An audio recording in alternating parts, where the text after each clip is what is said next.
Hello Scott, mate, welcome in. I'm just waiting for somebody. To let me know that you can hear me. And plus my screen's gone vertical, so I'm not sure why.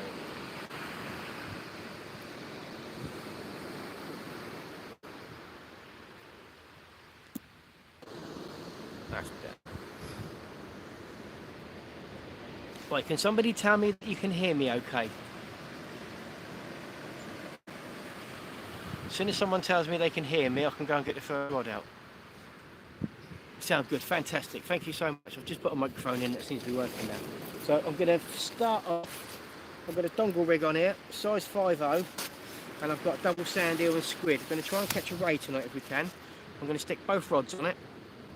Hello Nick, good to see you mate. Hound Dog Hunter, Scott, Martin, fantastic mate, thank you for letting me know. I'm just going to go and get the first rod out and then I'll come back and have a chat with you while I'm setting up the second rod. Just give me a second.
Right, let me go and stick this first rod out.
Wicked, we are fishing and we've got one out. Tight lines for cheers, Mike. Thanks very much, mate, Michael. Who else we got in? Glenn Pellet. Good evening, mate. Just going to hit the beach yourself for 3 or 4 hours. Good luck, my man. Oz of Eden. Hello, mate. New to your channel. Welcome in. It's fantastic to have you. I don't know if you can hear the sound of the the waves, but we've got quite a bit of surf down there, to be fair. We've had a lovely day today, but I think because of them storms we had a couple of days ago, I think there's still quite a bit of swell out in the sea, and it's a little bit churny. So you never know. I think we're going to stick 2 rods out, both with ray baits on. I'm going to try and catch a ray tonight. I have got some black lugs, so if things get a bit tricky later, I can put a 3-hook flapper out and see if we can pick up a whiting or a dab or something like that. But at the moment, I think the tide's just starting to flood, so I think now's a good time to get a couple of biggish baits out there. Hello Mike, welcome in mate, good to see you. Just going to go through my rigs now. Good bass weather, it is good bass weather mate. I don't know if there's many around at the moment, but if there are, they'll certainly hop onto the baits that I'm putting out. I'm going to fish double dongles with sand eel and squid rats. So just sorting out the second one now. For those who don't know, that there is a thermos food flask. I keep my sand eels in a food flask. That way it keeps them frozen throughout the session. And then when I come to bait up, they're not all mushy. Russell, good to see you in mate. Thanks for joining. And thank you for the well wishes. Hopefully we can catch a fish tonight. But if I can get the stream successful after the last problem that we had, then I'll be a happy boy. So I'm just in the process now. Do apologise if I miss anybody, if I miss any messages, but I'm just baiting up a hook, ready to put another one out. Oh, it's lovely to be back down the beach. I went out night before last when it was a bit rough, so the night after the storm, I took a little drive down Gosport Way. I popped down to Hasdell Wall and I popped down to the Gosport Ferry and just had a little look around. But it was all a bit rough still, and I just didn't fancy it. To be honest, I wimped out a little bit. So I've determined that last night was going to be a bit of a washout, and again, very windy. But tonight, they give fairly nice weather. And being a fairly nice weather fisherman, that was ideal for me. So here I am. Everything's prepped, everything's prepared. So hopefully, fingers crossed, we don't have any problems with the stream. And we can catch one of you 2 fish for you guys. But it's good to be back. Fair weather fisherman, that's me Scott. That is me mate, and I'm not afraid. There was a time in my younger days when I would have been out and I'd have said, yeah, skin's waterproof, sod it, go fishing whatever the weather, and I'd be out there like a drowned rat. But I think as soon as you hit 50, those days are behind you.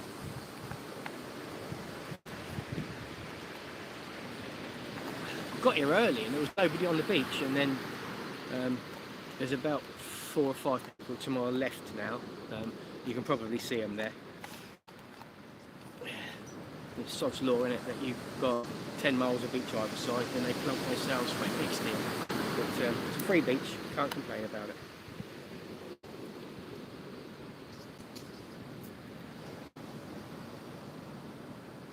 It's not my beach, that's for sure. Right, that's 2 sand eels. Stick them on the old dongle. I do like this dongle rig, you know. I mean, I like the principle of it, especially if you're fishing for better fish like rays and smooth hounds and that sort of thing. What's happening with that rod up there? Anything? What's that? That's flashing. Why is that flashing?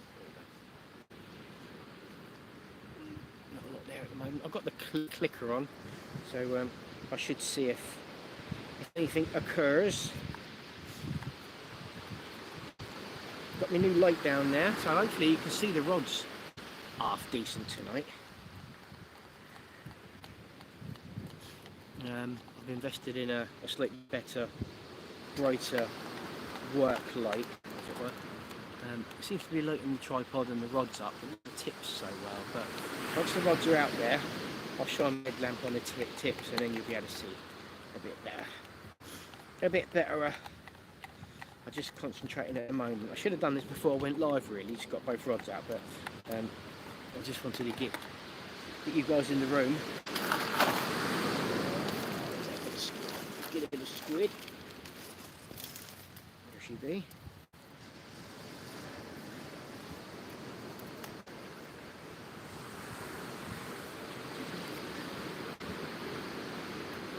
Hello George, good to see you mate. Thank you for joining. It's lovely down here tonight. It's what they call a fair weather fisherman's evening. Perfect for me.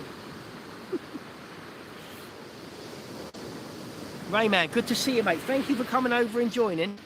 I really appreciate the support. That's really good of you guys to come over. I'm pretty sure that Will's going to be live at some point tonight, and I'll probably be having a little look at his live myself, to be fair, once he's fishing. But, I appreciate you coming in now. If I have missed anybody, I do apologise. I will scroll back through in a minute, but I am keen to get this second rod out, and then I can start having a chat and keeping an eye on the rod tips. They're fairly big baits, so I think I can leave them out there and let them fish, rather than if I was fishing some flappers. I think I'd be backwards and forwards all night long and I'd be so busy with the rods. I wouldn't be very interactive with you guys. We've got 25 in, and that is amazing. So I appreciate every one of you. As I've said before, I am new to this live streaming lark, and I'm just hoping that this time we don't have any issues like we did last time with it cutting out bits and pieces.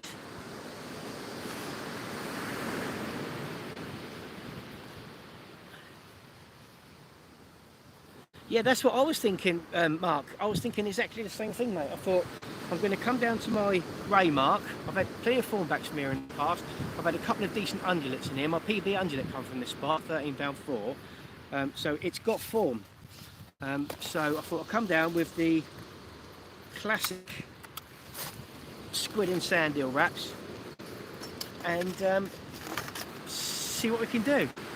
JD, welcome in, mate. Fantastic to have you in. Thank you for coming over. Right, now, that is rig number 2 ready to go with a sand eel and squid on the dongle, ready to get launched out into the sea. So give me 5 minutes, guys. I'll get this out in the sea and then I'll come back to it.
Fantastic, we're back and the rods are out. There you go. So good to see you guys. There you go, you can see the rods now hopefully. That's the Mighty Bright Eclipse and it is fantastic. It's black so you can't see it until now when you light it up, and as you can see it's really bright. South Coast Dangler, Tim Harris, welcome in guys. Volume seems a bit quiet. I don't know if it's on down now, and I've got my microphone plugged in so it should be okay. Fingers crossed it's alright. If it's alright for the majority of you, I'm going to have to ride with it, because the thing is, because I'm new to this, the more I ponce about with it, the more chance there's going to be issues.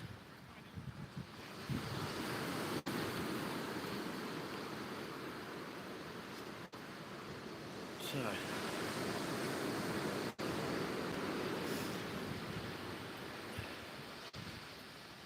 yeah, they went out. I've switched up. I was using 5-ounce leads, and I've just switched up to 6-ounce leads just to see if it helps my cast.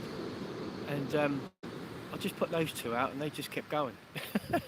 So they're out there. They're out there in the sea, and thankfully the rods are up high and the rods are out quite a way. So I'm not going to get any problem like I did last time with all of the waves churning up down by the water's edge, because there is quite a bit of swell and there's some fairly substantial waves. If we do catch anything, we might have a little bit of trouble in that gutter down there where the waves are.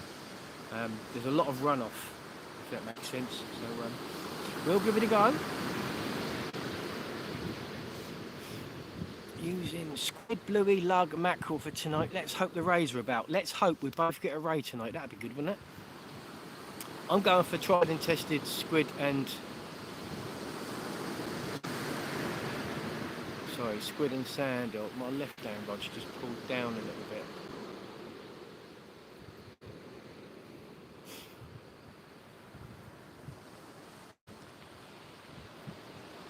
Yeah, down at the coffee tonight, Dan. My usual spot.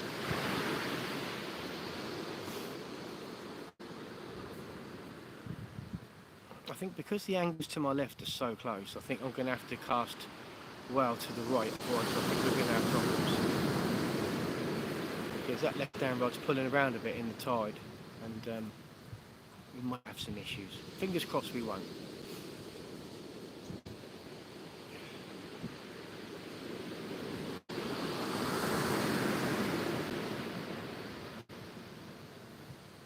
Oh, hello, Jan.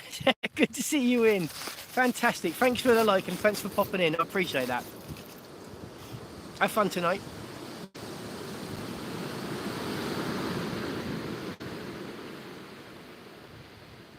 I've missed this, you know, being down here on the beach.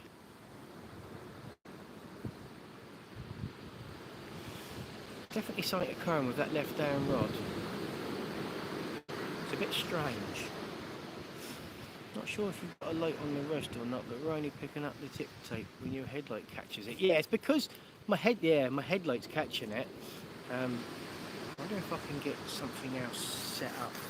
I wonder if I can get something else set up, George. Let's give it a go. See if that works.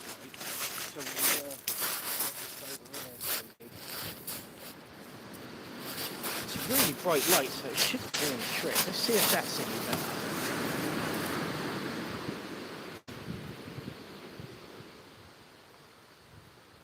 Yeah, that's the problem. I have to try and get. So I've got a bike light on the tripod, but it's not lighting it up as much as I'd like it to. Only when I put my headlamp on can you see the rod tips properly. And then when I look down at the chat, it's yeah, I should do it like that. I think that left-hand rod might be worth a look now, because that's been nodding away. The thing is, I don't think we're going to get any tentative bites, not with the size of the baits we've got on.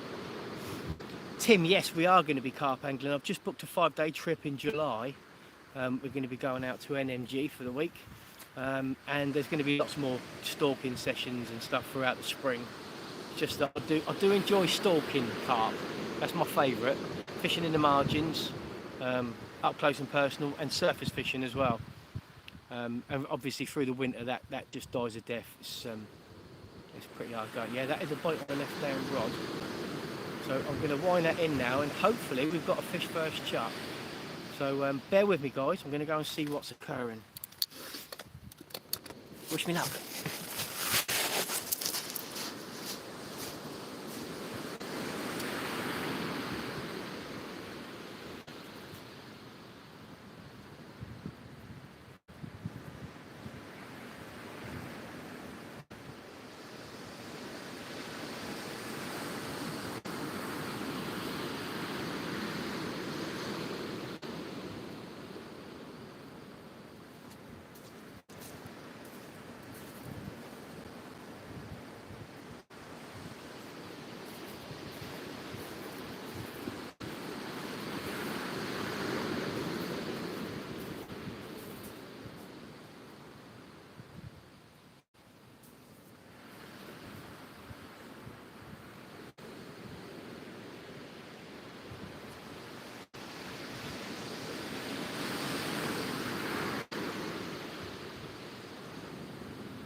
Got a bit excited on that one and gone out a bit early. Definitely been chewed up or something. But it's still there. So get a fresh one on. Ooh, how's it going here?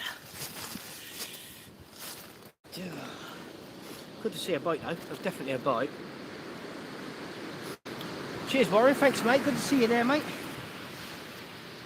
Just wound in the first one. I did have a bite on there, but I think I got a bit too keen and didn't leave it long enough. It's been chewed up by something.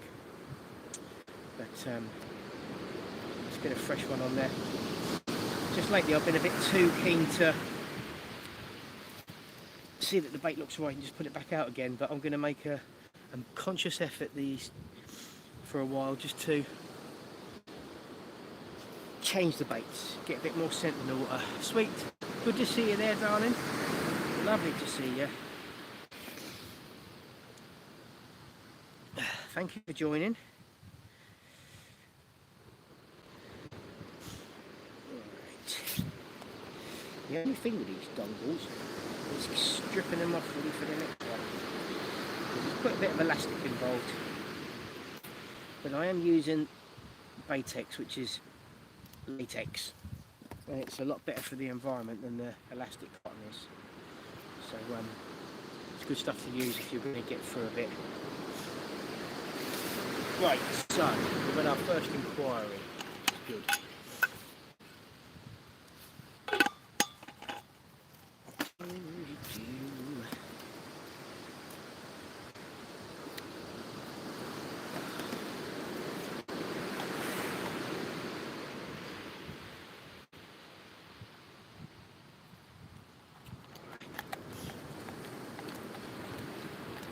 Just baiting this one up.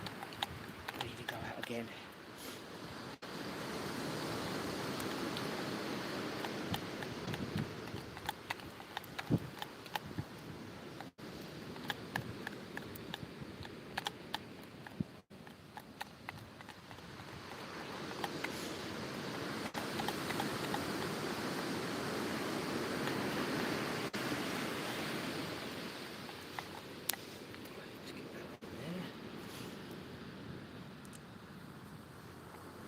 Yeah, because this is the boring bit when I'm baiting up.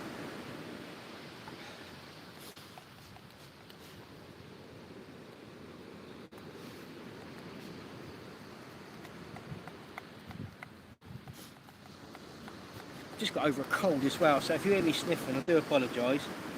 But I had Thursday and Friday off work last week. I was full of a horrible head cold. My whole head felt like it was just full of snot. It was horrible. Probably given to me by the kids. They usually come home from school with stuff, don't they, and pass it on, because they're good like that, kids. Sharing's caring and all that. Right, that's that bit. Squid on there.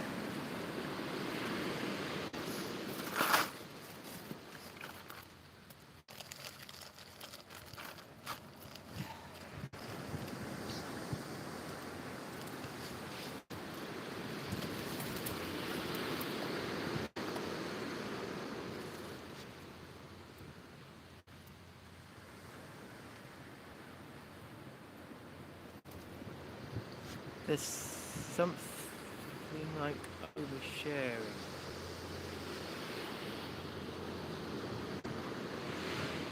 Yeah, do you know what I do love? Like, oh yeah.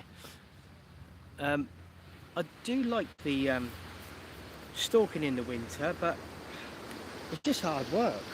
And I don't mean to be sounding like someone who can't be bothered, but just at the moment, I'd just rather be sat on the beach. I'd rather be sat on the beach, having a go, than wandering around a carp lake. You can't feel my fingertips, and nothing's happening. At least the fish are a bit more obliging down here on the beach.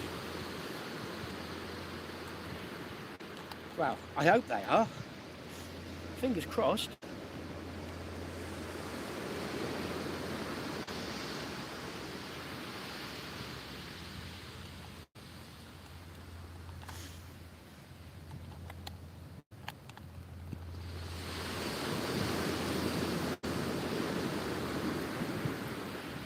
Come on, big old fawny, or a big old undulate, or even a ray that I've never caught before, because I do believe, from the shore at least, that's the only two that I've ever caught. And I know that there's, maybe not so much here, but I know that there's spotties and small eyes possible. Oh, wash my hands, and then I can get that rod back out. Right, back in a tick.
Right, apologies guys, I'm back.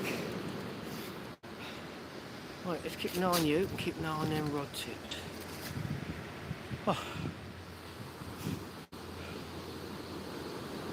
Any plans for winter perch fishing? Do you know what, that would be lovely, wouldn't it? I also got a bit of an itch for Richard. Welcome in, mate. For going grayling fishing as well. Grayling fishing can be easy fishing. Half a pint of maggots and you're away. So yeah, I was thinking about it. I was thinking about doing a little bit of something like that, dusting a bit of cane off and having a bit of a play somewhere.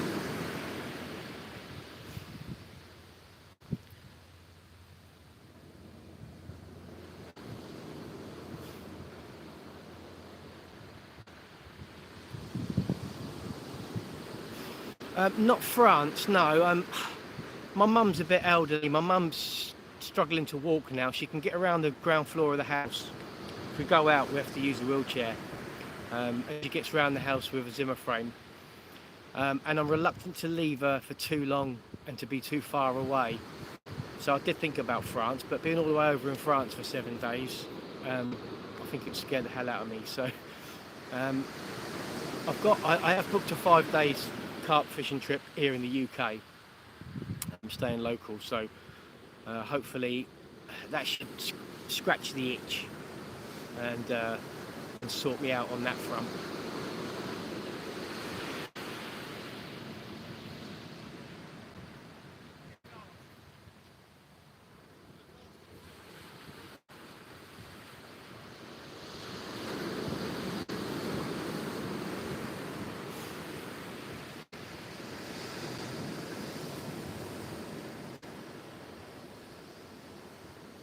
Sharing is not always caring. No, you're absolutely right. No, when it comes to germs and diseases, no, not the best.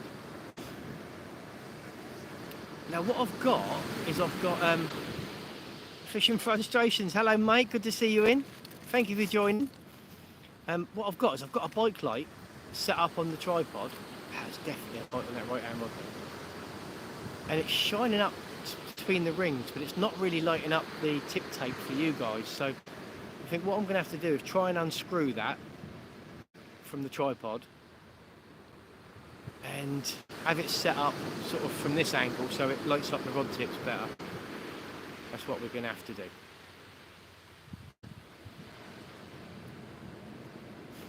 I think with them dongle rigs, I think it's a case of not being as keen as I was last time. Let the bite develop, let them get their way onto that circle hook, and I think as soon as they have got the hook in, I'll say no about it. But all the time I'm getting these little taps, it could even be over aggressive waiting, having a little go at it.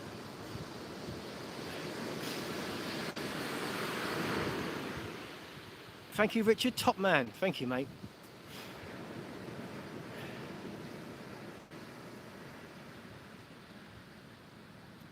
So yeah, this is the first time out with my pair of centuries now. 2 centuries, 2 Mag 4s. Yeah, the casting's nice with the rubber bits on the bottom as well. With the rubber thumb grips, that felt a lot better. It's not going to get any slipping or anything. And the casts are going out, wow. 27 of you in, 25 likes. Appreciate every single one of you guys. I thought about doing a video again tonight, but videos at night, they're just not that great, are they? You get a little bit inside the shelter, just have a little chat about what you're doing, and any fish, and maybe a little bit of baiting up, and maybe this is the rig that I'm using, but they're just not that entertaining unless you catch something a bit special. I think videos are more suited for if you're going to go fishing during the day. I mean, if I get down to Brighton, place fishing, or down to Shoreham, flounder fishing, or on the beach smooth out fishing during the day, I think that's fine, it's perfect. But I just think at night time, the odd one's okay, but I don't think you can flog it. But watching the rods and having a chat with you guys, that's lovely. Bring you guys along for the ride.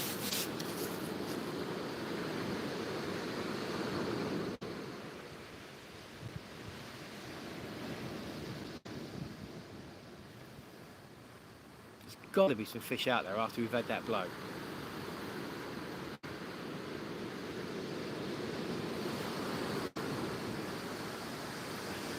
It's not a comp, no. I turned up and I was the only person here. I got the spot, and then people descended. I think the Coffee Cup is a popular spot anyway, and it's a place that people head to. A few fish do come from here.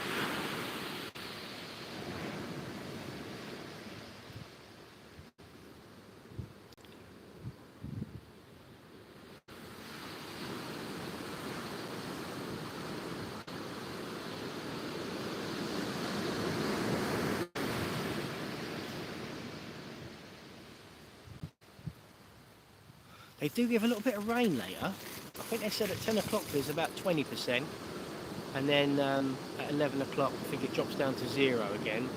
So I think that's the Met Office's way of saying you might get a shower or two tonight. But I think early hours of the morning the rain's coming in, from what I can gather. But I think we'll be long tucked up before that happens.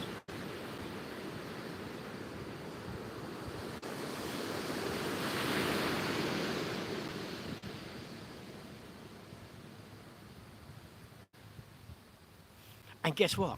I've only run out of Oxo cubes, so I've got a flask of coffee tonight instead.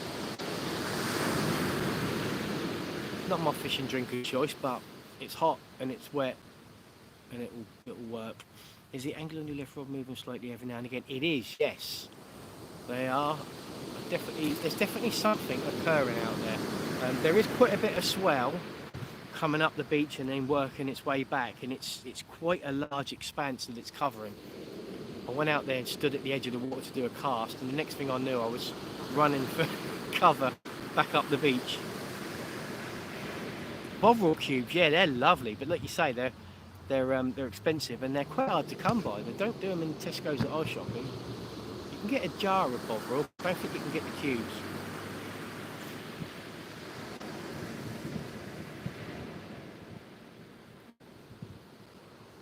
Yeah, they are moving ever so slightly, but I'm waiting for a really good, got to be hot, slightly sweetened tea in the thermos. Yeah, tea, I enjoy tea. Do you know what? I enjoy coffee in the morning.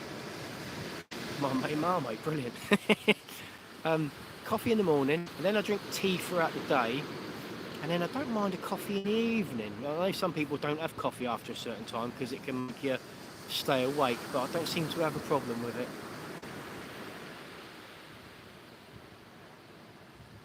I need to pour myself a cup now, actually.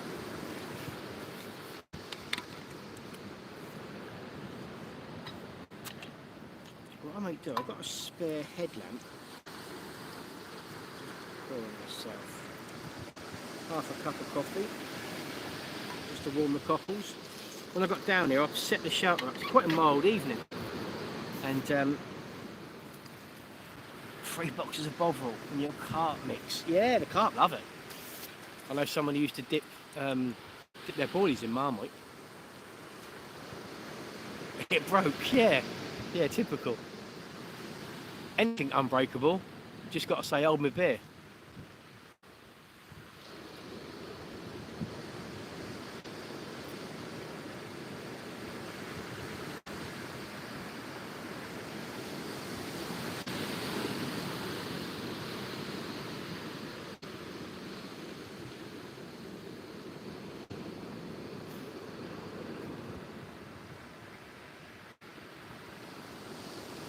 Yeah, do you know what? There's all sorts of stuff you can. Do you know, I mean, carp love peanuts, but it's not a good thing to use unless they're prepared properly, because they can be bad for carp.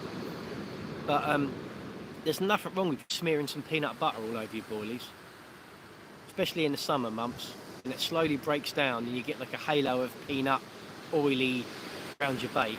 Dead, absolutely dead. I'm just going to go and wind down on them a little bit, just tighten up to them and see if I can.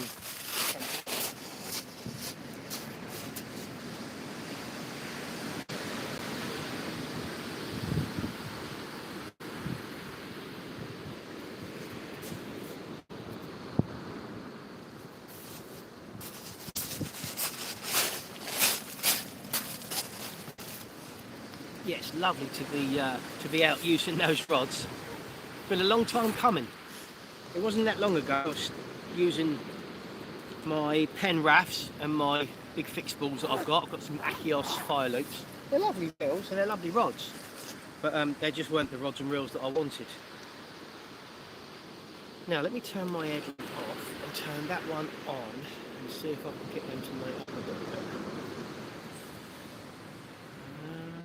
I'm just playing around with a few bits and pieces at the moment, just trying to get you guys a better view of everything.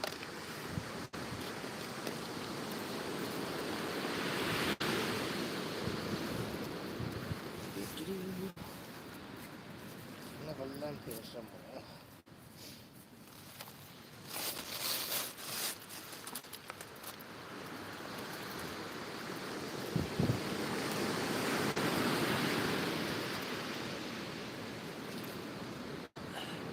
Tiger nuts are great for carp, but used in moderation.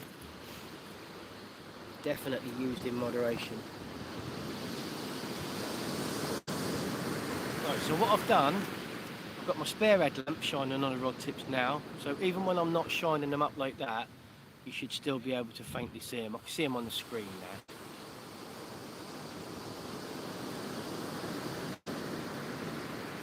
Yeah, they're definitely catching whiting next door. And they can have them.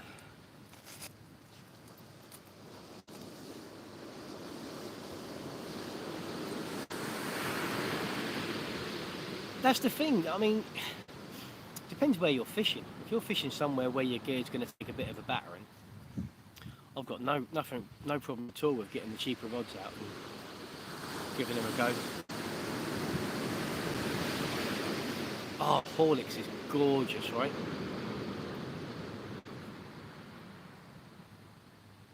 I don't know if it's, I've got either Horlicks or Ovaltine at home, and I quite enjoy a heaped teaspoon of hot chocolate and a heaped teaspoon of Ovaltine, and then a bit of sugar.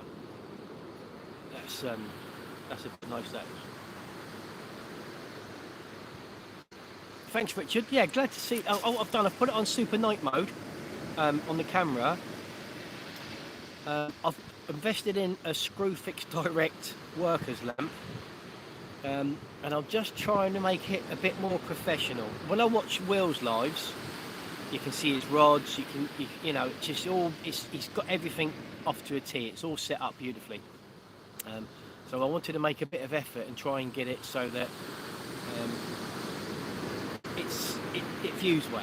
You know, you can see what's going on.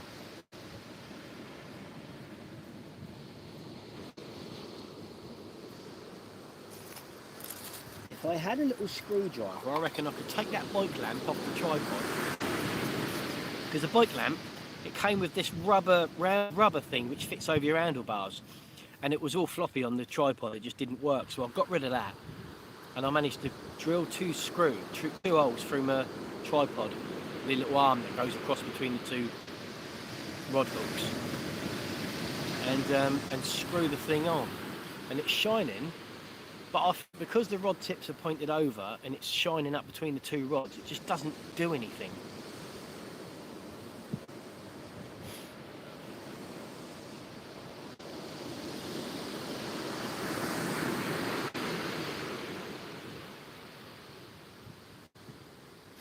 I know what you're saying about the tiger nuts. A lot of places burn them because people go down there with kilos and kilos of them and fill it in.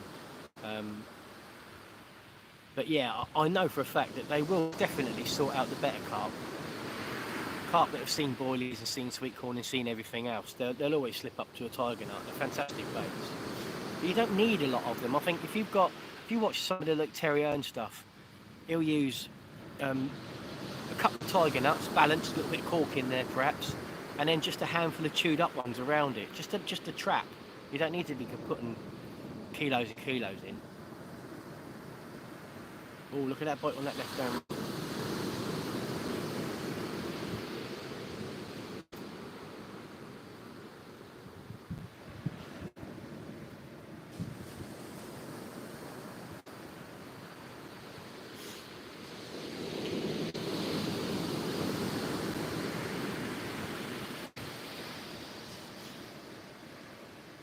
Thank you for that, Richard.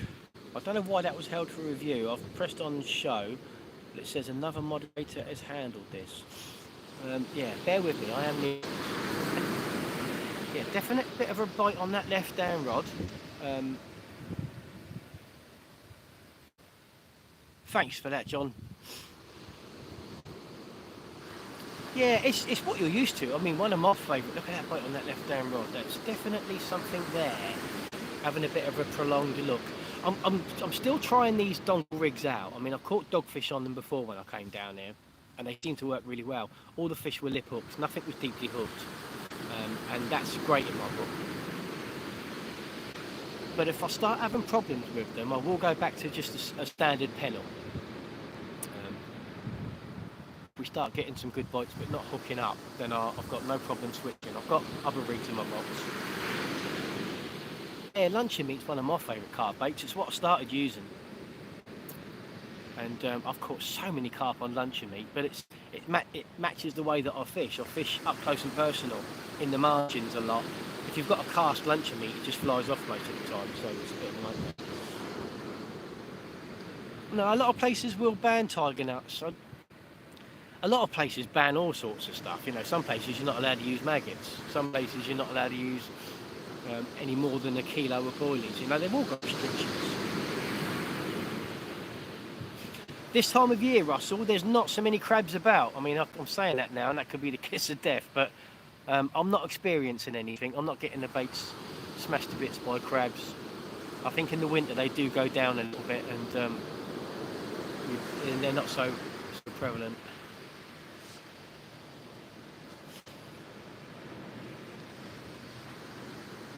Oh, I see, Richard. Yeah, okay, mate, I've got you. Yeah, that makes perfect sense.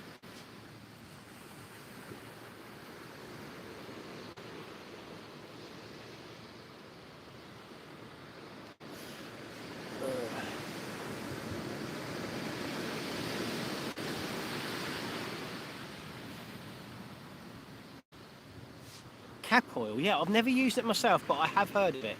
I think all oils are good. Anything that you're going to get a slow release, bring your baits while they're on the deck, and I think you're laughing. But it's going to congeal in the winter, so they can have the adverse effects.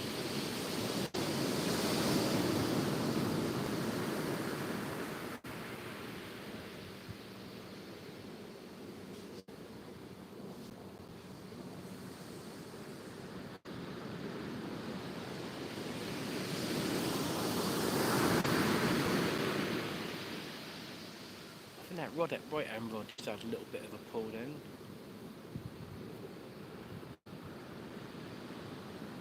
Well, like I said at the start, I don't know if you guys were in when I said it, but I said I have got a wrap of black lug, and I have got some free-up flappers. So if it gets a bit twitchy towards the end of the session, I've got no problem with winkling out and waiting and saving the blank.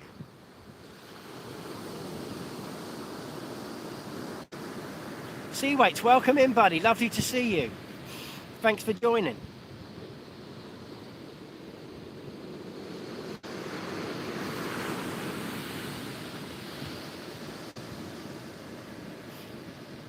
It's all quiet at the moment. We've had first rod, the right hand rod is first cast, and the left hand rod is second cast.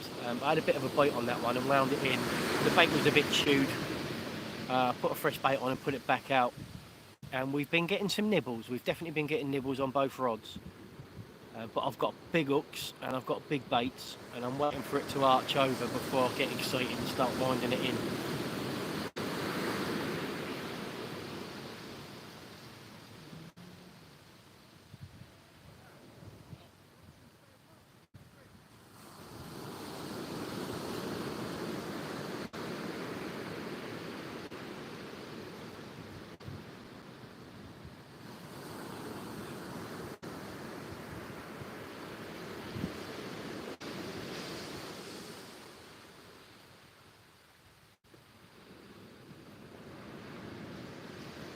Yeah, Craig does that, George, doesn't he? He's absolutely brilliant, mate. I ordered a couple of leads off him, and I had a sticker and an extra lead in there. Top bloke. I do need to get another order in soon as well. I want some of the wire grippers. So I'll get that in shortly.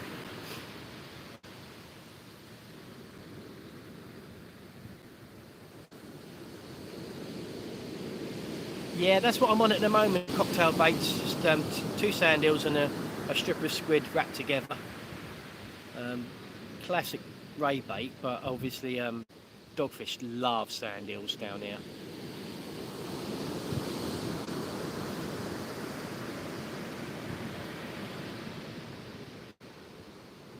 Hello Tony, mate. No, I've had some bites, mate. I've had a couple of bites, but no fish just yet. Still fairly early in the session. I think what I'm going to do is I'm going to give the rod a bit of a wind in and have a check on the baits, because the first one that came back, it wasn't out there too long and it was a bit chewed up. So I think I'm going to bait a rig now, ready to go back out when it wind in, so I haven't got to have to rod out the water for too long. So I think because I've got that light there, let me see. It's not that bright, but I think it's lighting up the tips a little bit. I guess it'd be better.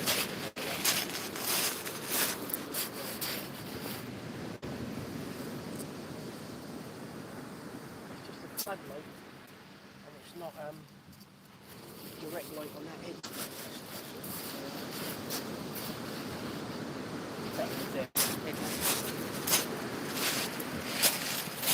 Let's see if I can get another headlamp.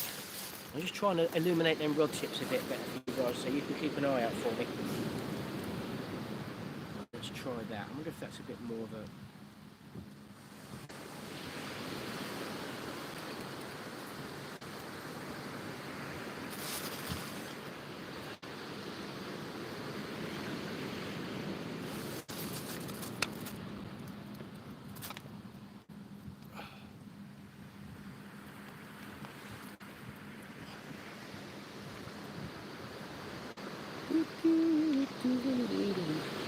I've got the feed tube from Bullseye in my head for some reason.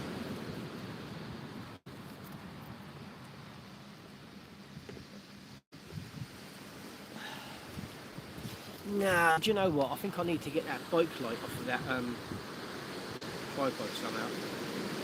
And then I'll be able to shine them rod tips up properly for it. Let me just bait up another rig quickly, and then I can get those rods checked, because they've been out there for a little while now and I've had a few little bites on them. I don't want to leave them out there if they're completely stripped.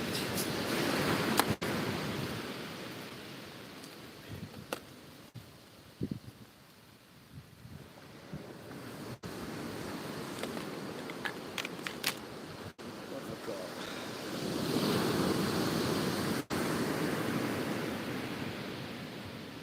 I think I'll put a pulley out. Pulley panel. Let's give the old pulley panel a go. I don't want to feeling left out.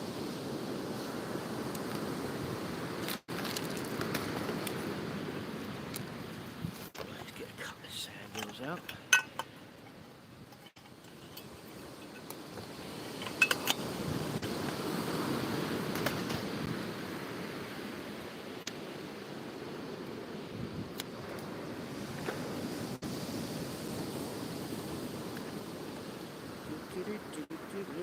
Right, just wrapping a couple of sand eels together.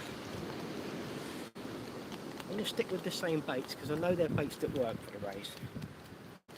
They also work for the dogfish, but it is a ray that we're trying to catch. So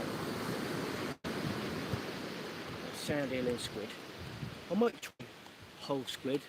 There are small squids that I've got, so I might try a double squid later on. But at the moment, I'm going to stick to my guns.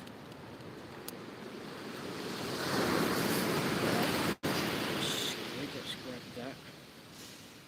Get all them innards out of it. Fox can have that later. Filbert the fox.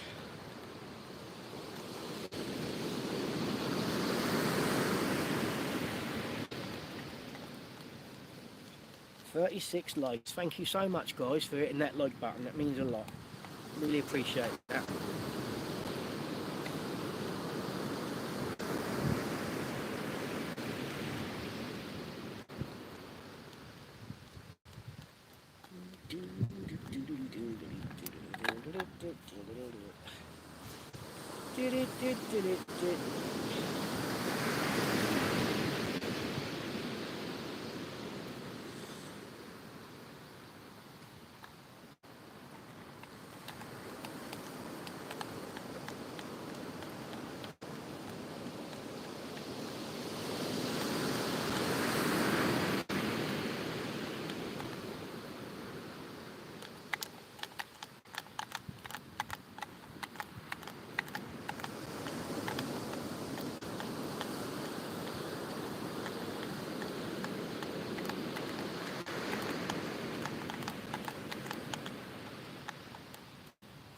Kayak Dangler, welcome in, mate.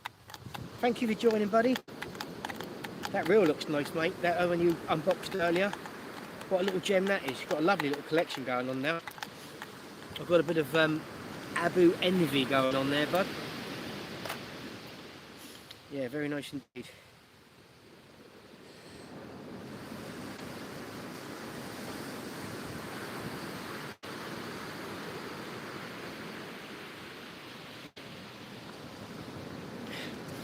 Right, how's that? That'll do, won't it? Oh, my hands are minging. Luckily, I've got a little bucket of water out, which is absolutely freezing, but it gets all that goo off my fingers.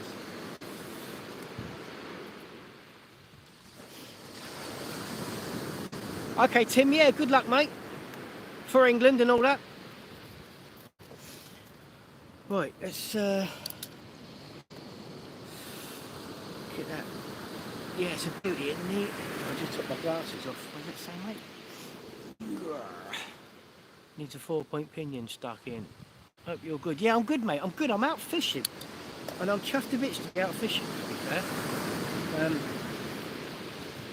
I've got some slight technical issues again, in as much as when I've got the rod, the headlamp on the rod tips, you guys can see them really well, but as soon as I come away, they're not that illuminated, so I've got to work on that.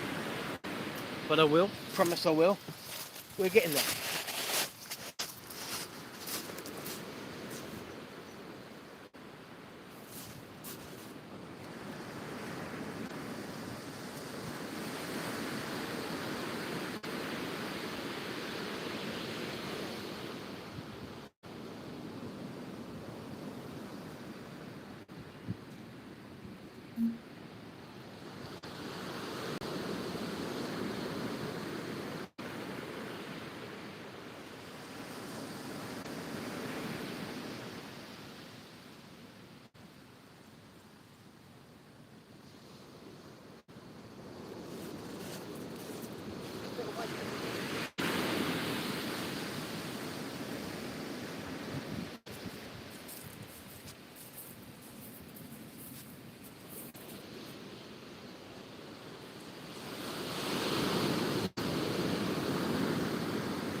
Fish number one. A donkey. Dogfish. Happy days.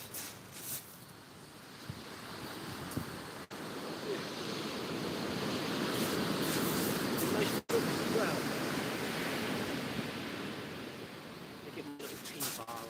get that over.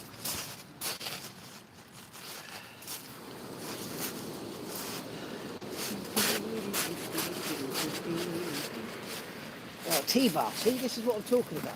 The sort of thing I should have out ready. I shouldn't have to be fumbling for it after I catch a fish. This is me telling myself off.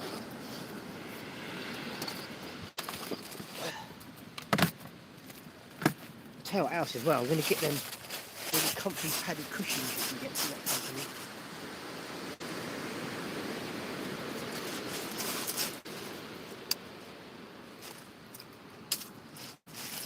Bar.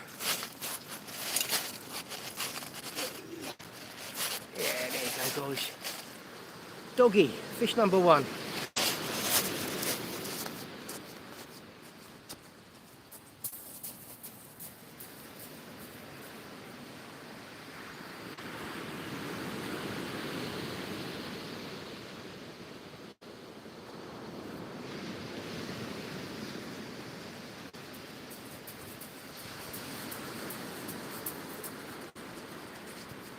Right, I'm going to get this other baited rig out into the sea, so bear with me. Is it going to be a dog fest? I'll tell you what it's not going to be. It's not going to be a blank. Chuff for that. I can bait that rig up in a minute. Like a proper match angler here, not rig ready to go. Check it out.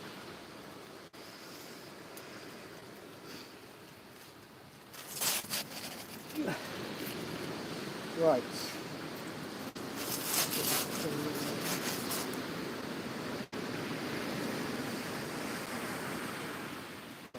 Tell me when you go.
You guys are getting in.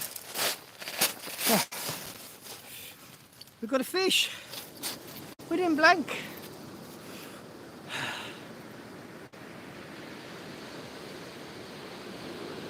Yeah, it is, guys. Catching fish. It's brilliant, isn't it? It's a dogfish, but it's a fish. I've got no problem with dogfish. It can be a bit hectic, but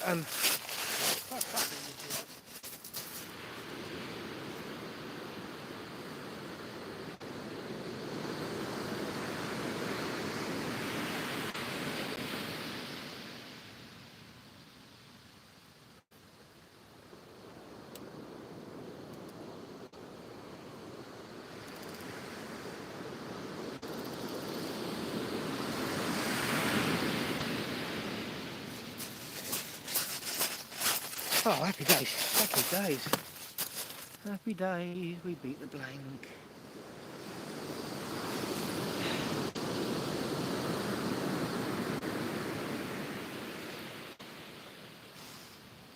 Oh, your birthday today, is it, Mark?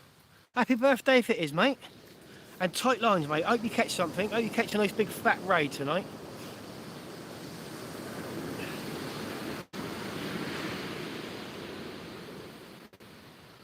That's the thing with our booze, Nick. They just keep going on forever if you look after them, mate. If you look after them or you don't use them.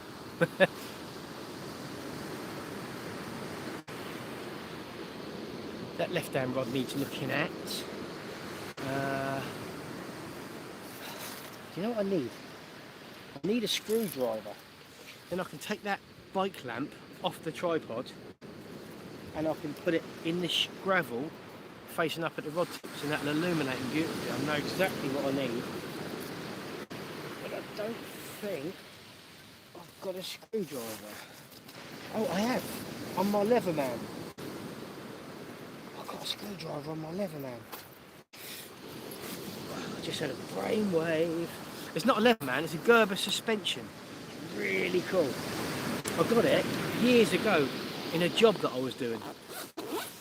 And I've had it ever since. It's just bomb-proof. But it has got a screwdriver on it. And if I can get that off. Bear with me, I'm going to try and get that.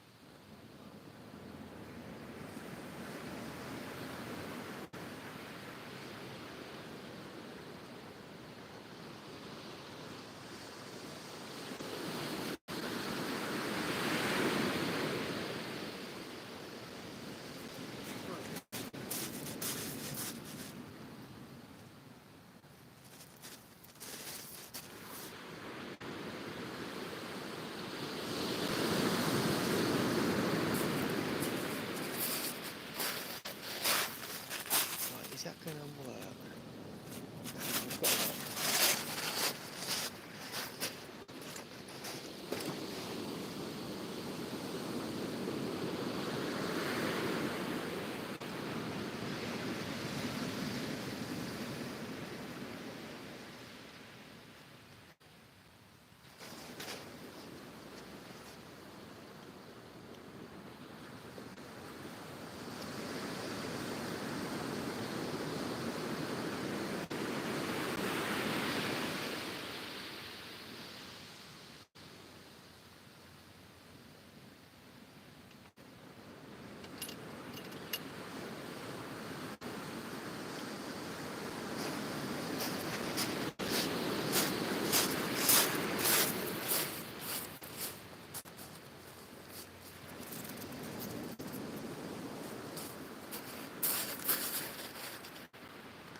I'm just trying to get them rod tips lit up a bit better for you guys.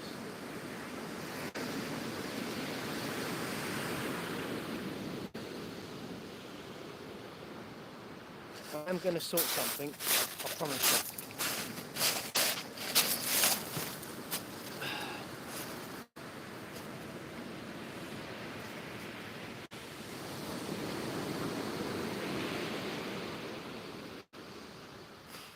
Yeah, there's a few people down there, mate. There's, I think there's 4 anglers to my left.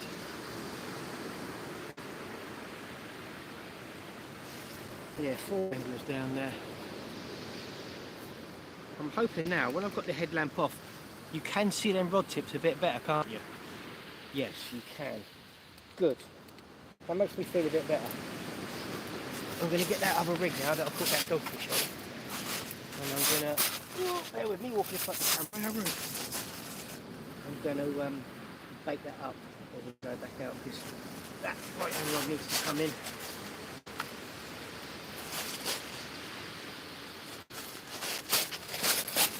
Oh man, beautiful down here tonight, absolutely beautiful.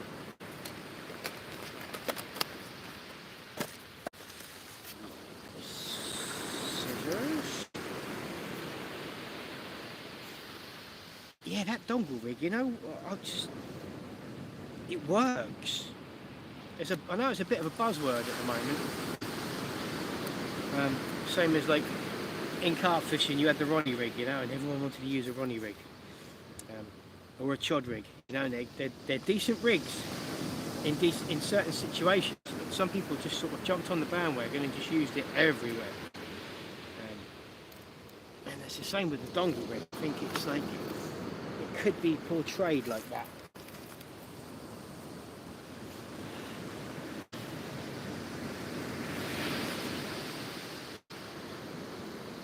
But I think in the right circumstances, I think it's deadly. Do you know what I'm going to do now? I've had a brainwave.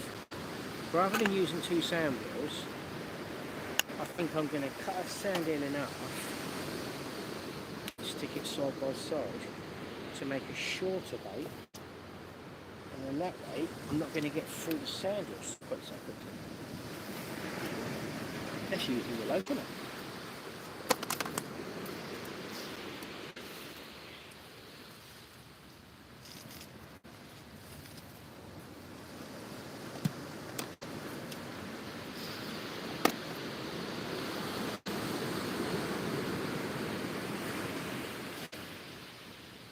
I love using fixed ball reels, but I love using multipliers more.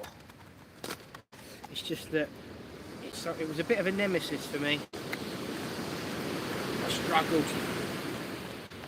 But this time round, I've made the effort to practice and study it. And fingers crossed, touch wood, so far we're doing alright. I'm casting these out as fixed balls. Oh, don't start buffering.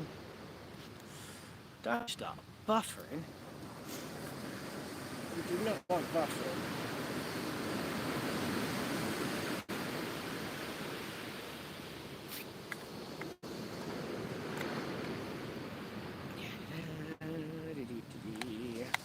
Right, so yeah, my theory of just using shorter baits and putting 1 sand eel on, then cut in half and doubled up so it's fatter, and then I'm going to wrap that in squid as well, so it'll still be a fairly substantial bait. If we are going to be having problems with the doggies, I don't want to be feeding them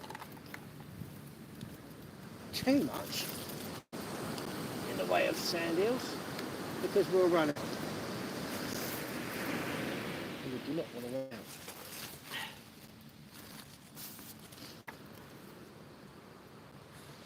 I lost an ad. I bought a red Abu 7000 years ago. I must have been in my teens, and I lost it. And every time I've been down the shed and gone through stuff, even now, I still expect to find it, but I haven't. It was a red 7000 with a level wind on it, and I matched it up with an Olympic carp rod. I don't even know if Olympic is a company anymore, but Olympic made fishing tackle. I think it was like the Argos brand.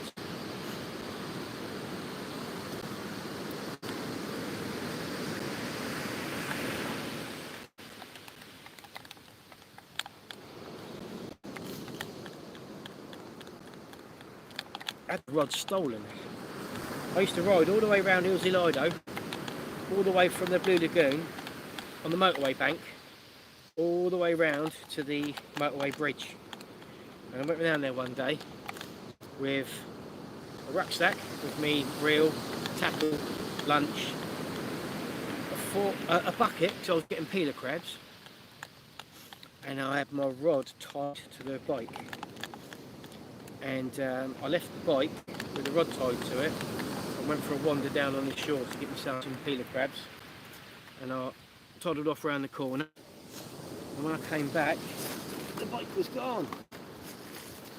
I was quite young at the time, and I remember walking back home, walk of shame, rucksack, bucket of peelers, no rod.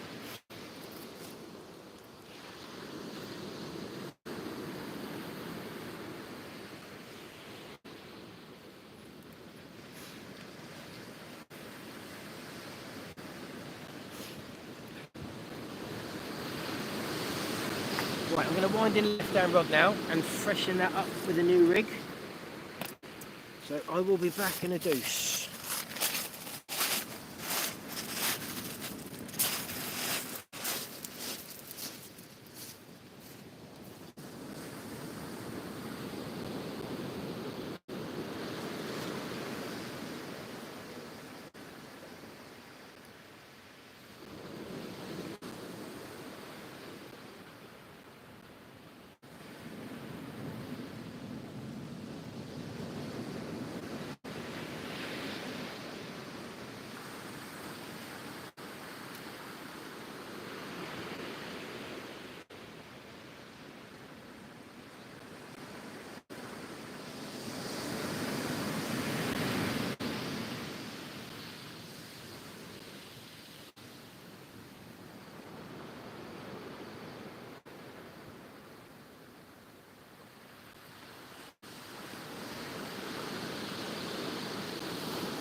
And another.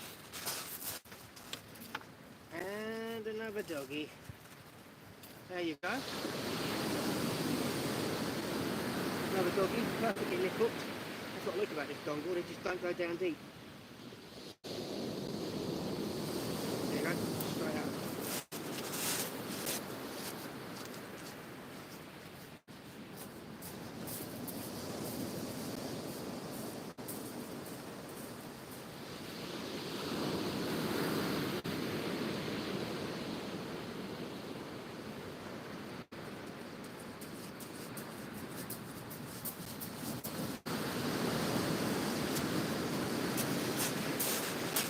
We are catching fish. We are catching fish. Right, that's that one. Let's get that. Let's get another lid off, really. Lid off there. Put that ring on. Stick that in the imp. We're ready to go. Fantastic.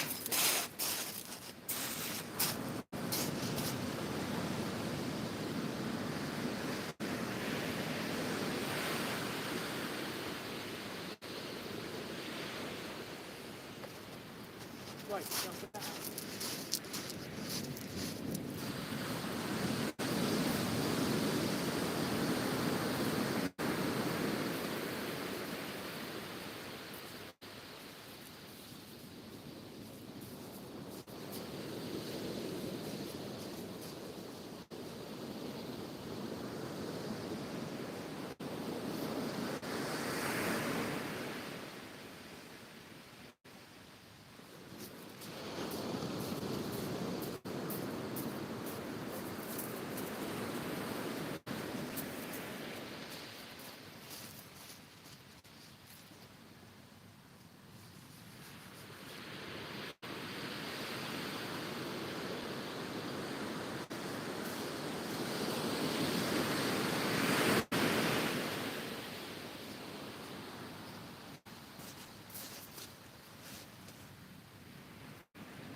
I'll get this one spare rig back up.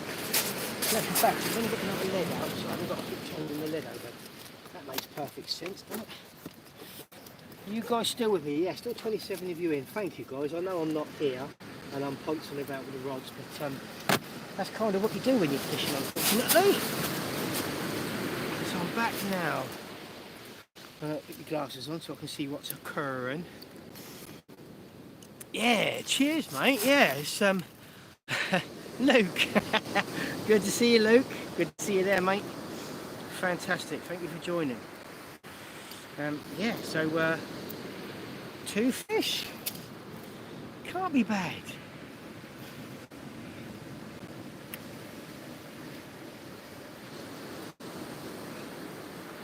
Two doggies. And an absolutely beautiful evening. It's sort of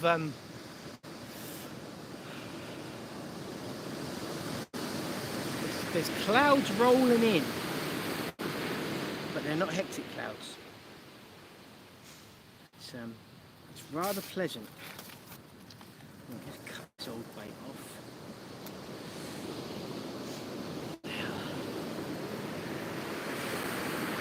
I am going to be worn out, mate. Yeah, it's when I got here, I think I started saying this earlier. Do you know what? I'll go off on a tangent sometimes. I'll start saying something, I'll go off on a tangent, and I never actually finish the story that I've set out to finish. I think it's an age thing. But when I got here, I set up the bivvy and sorted everything out, and then I realised that I had the wrong tripod. I've left the wrong one up at the car and I had to run back for it. By the time I got back to the shelter, I sat down on the box and I could feel my heart pounding inside my chest. And I thought, oh dear, that ain't good. But I just gave myself 10 minutes to sort myself out and I was alright. Yeah, it's starting to feel my age. I think I need to do something, to be fair. I think I need to think about doing some exercising, going for a jog or something. Might do me good. Might make it a bit easier when I'm running up and down the beach.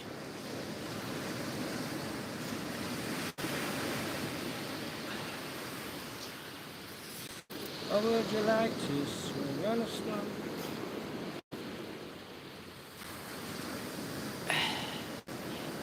Yeah, van would be helpful, mate, wouldn't it? Definitely. Now I'm thinking I might try one with squid. No, I'm going to stick to what I've been using.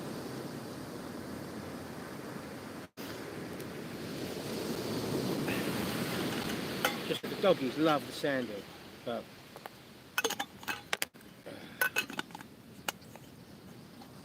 there's rays out there. I'm pretty sure we'll see one.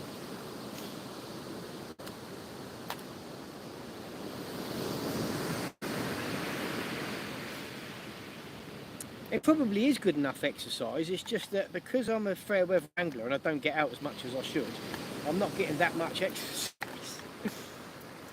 If I was out fishing every night running up and down the beach, I'd be like Arnold Schwarzenegger or Usain Bolt or someone else who's really fit.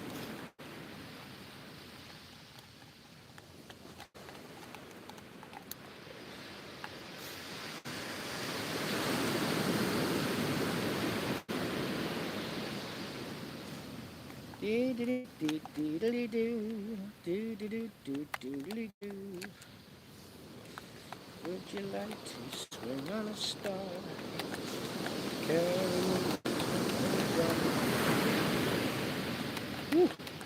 Yeah, that sea's got some travel in it. Now I've set up, I hope, far enough away.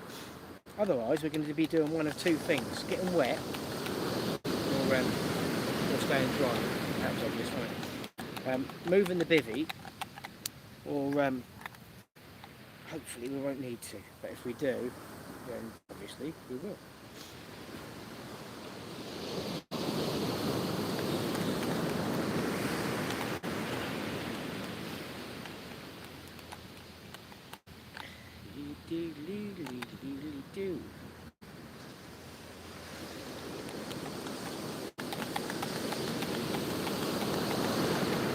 There's a little touch on the right hand rod there, I think. Oh, left limestone one just bounced back. I think there's a bit of tide movement out there now.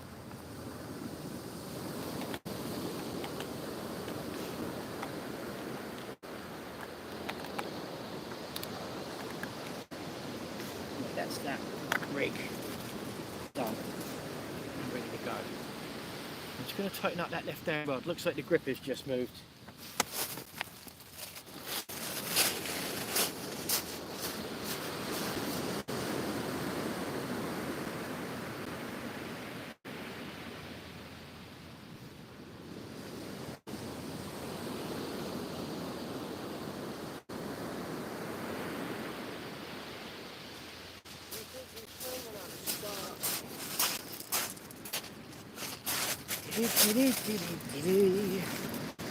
Well, that rig's ready to go.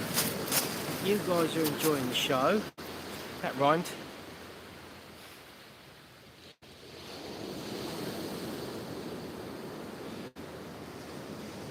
Oh Nick, yeah, I am sorry to hear that, mate. I never had any idea. Yeah.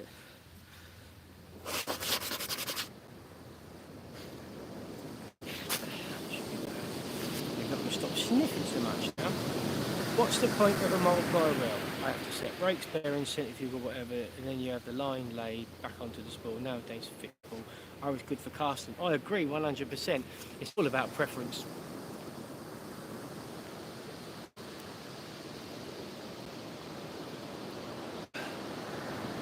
With these long cast, long tapered spool reels they got these days, loaded with micro braid and then braided shock leaders, there's no reason why you can't put a lead out and a bait 150 yards and match those guys using the multipliers, but that's if you like using a fixable.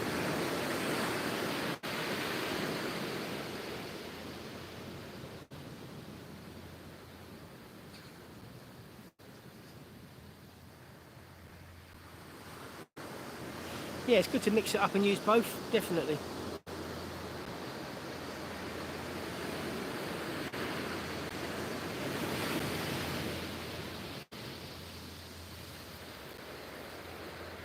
Yeah, Nick, you just got to live for every day, mate, ain't you? I do that.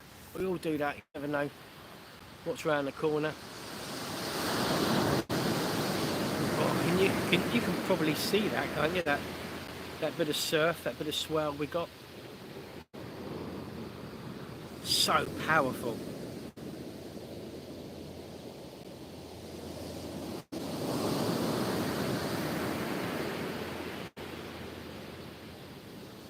Now, I think the only multipliers you see on freshwater is like bait casters for spinning for pike.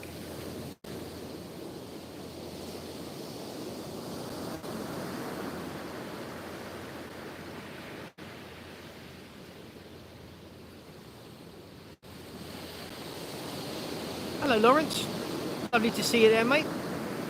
Thank you for joining. It sounds awesome, Nick, honestly, mate. It's just the waves are really crashing. Got to be careful with fish down there because when that tide comes up and it's retreating, it really pulls. And if you pull too hard this way and you've got a fish on, something's going to give. So you've got to be prepared to let it go, and then as the waves come up the beach, then you can wind quickly then. So you've got to work with the waves when you're winding in a fish.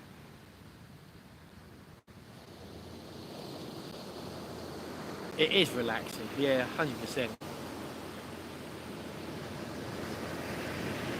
A few years ago when I went down to Cornwall wrasse fishing down in the Lizard Peninsula, the fishing was great. The time away was great because I went all on my own and I just sort of pleased myself where I wanted to go, what I wanted to do. Got some accommodation and just went fishing every day for 5 days. It was amazing, but just a wild, rugged coastline down there, waves crashing and clambering on rocks like a mountain goat. It was just the whole adventure was amazing. I'd love to do that again one day. I didn't enjoy the amount of tackle that I lost though. Where wrasse are, there are rocks and snags like you wouldn't believe. But if you can see past that, it's all good. That is so impressive. That water's getting closer. Oh no, that light's gone out. Are you kidding me?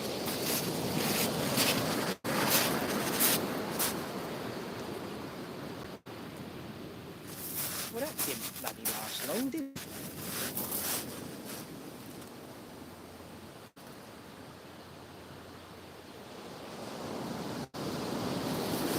Oh, man. Right, okay. Got my little other one here, sorry. Where is it? Don't worry, I've got another light. And I will get it sorted very soon.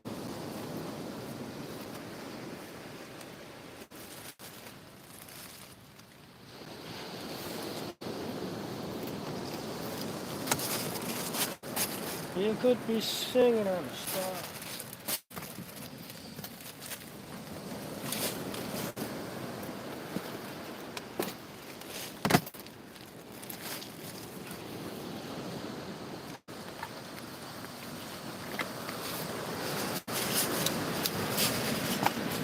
Right, how's that? I've got 2 bars of battery.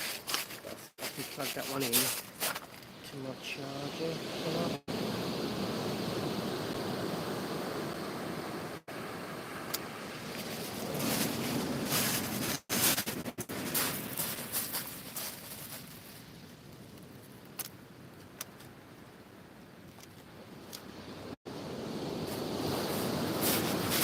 How's that? Are we back?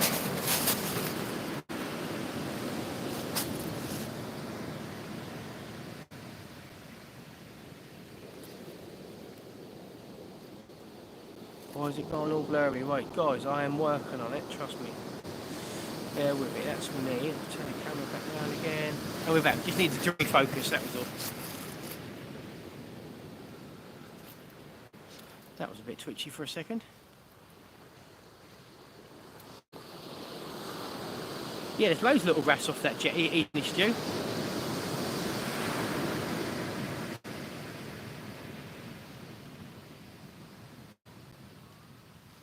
So that new light that I've got, it's rechargeable, but not by USB. It's a work light, and it's rechargeable by a lighter socket or mains. So what I'm going to do is, on my battery box that I've built, I'm going to add a lighter socket to it, and then that way I'll be able to charge it while I'm using it, and then it won't run out. That's supposed to stop in streaming for, I'm not sure, it says 24 minutes. It's streaming for longer than that. I don't know if it disconnected and then reconnected again. Yeah, rods look okay now. Yeah, thanks mate. I just needed it to get that other light on. So what I'm going to do is I've got a little power pack. I'm just going to plug that into that light and see if we can keep that one going for a bit longer. Because if we lose lights, then we're done. We've had it.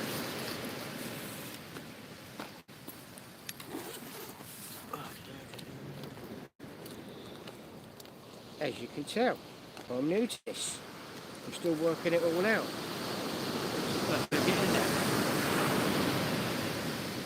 And them waves are so impressive. And also quite scary. Little banger. Right, so I've got my power pack. I'm going to plug that into that. I'm going to plug this into the back of that light.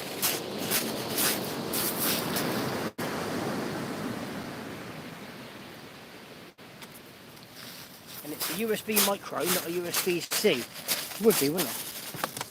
It would be. It's typical.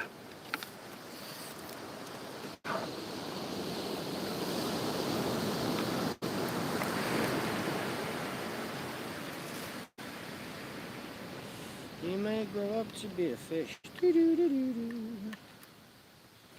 You could be swinging on a star. Get a cup of coffee. It's all going a bit hectic.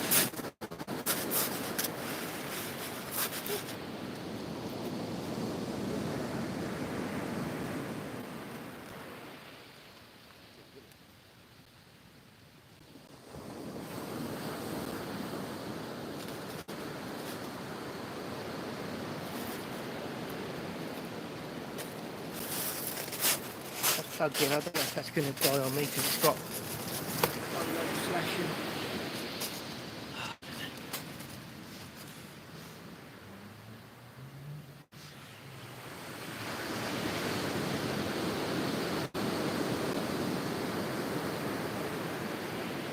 Yeah, cheers, Nick. Yeah, I enjoyed building that, to be fair. I watched loads of other builds online and decided I wanted to give it a go.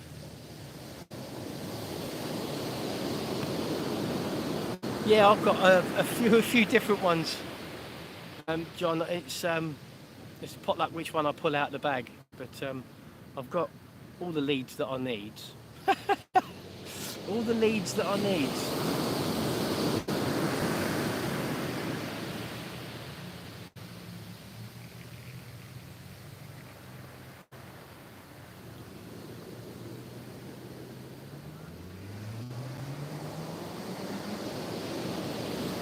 Then waves are coming close.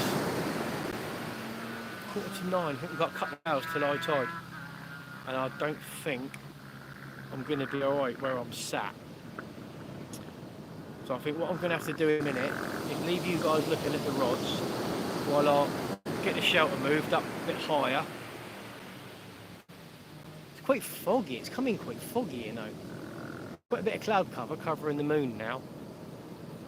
And the headlamp is sort of like, you know when you've got your high beam on in the fog and it just bounces off the fog and you can't see anything? It's a bit like that, it's odd. You can probably see the fog on the screen in the headlamp.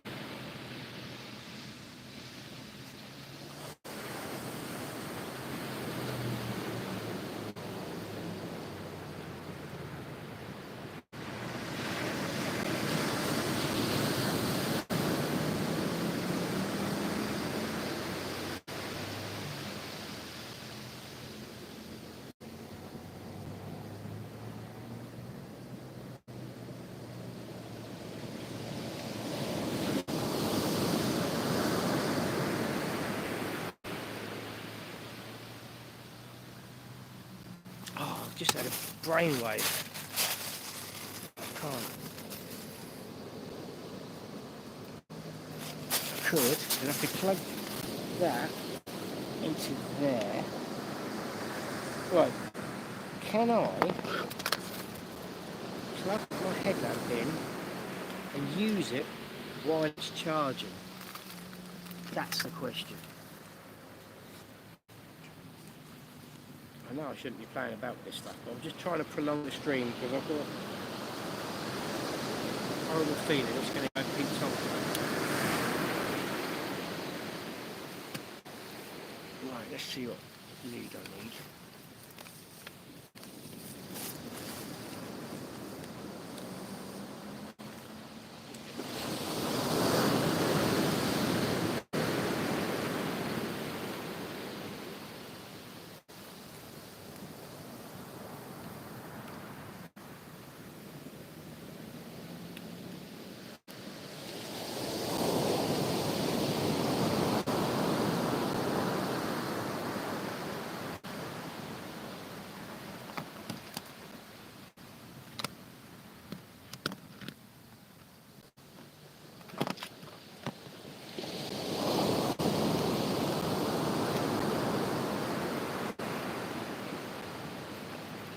Right, just bear with me guys, I think I've sorted it.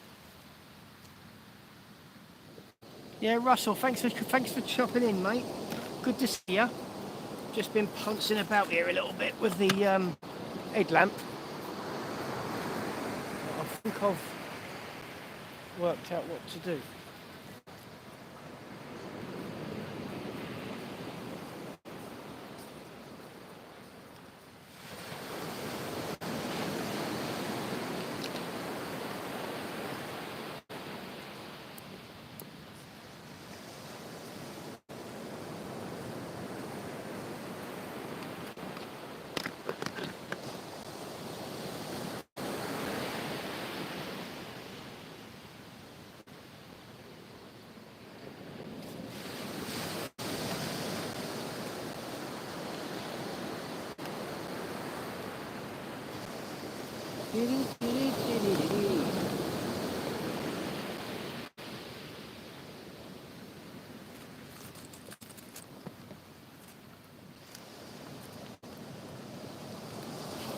Now that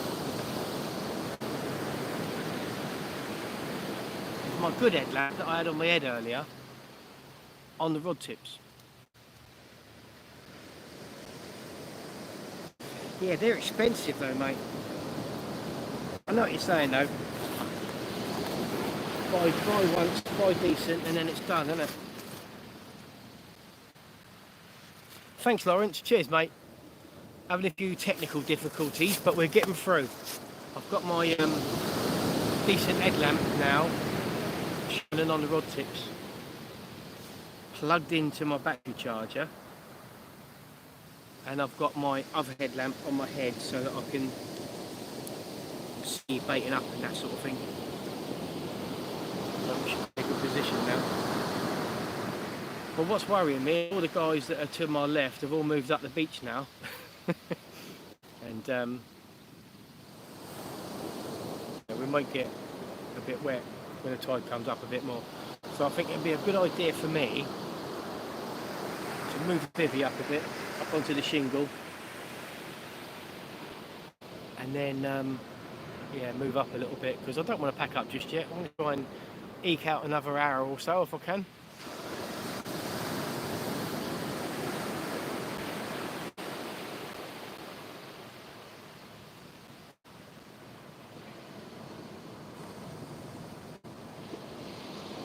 Yeah. So if you guys can keep an eye on the rods for me, I'm just going to move the bivvy. It will not be long, I promise.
Right, just going to move everything into the bivvy and we're done.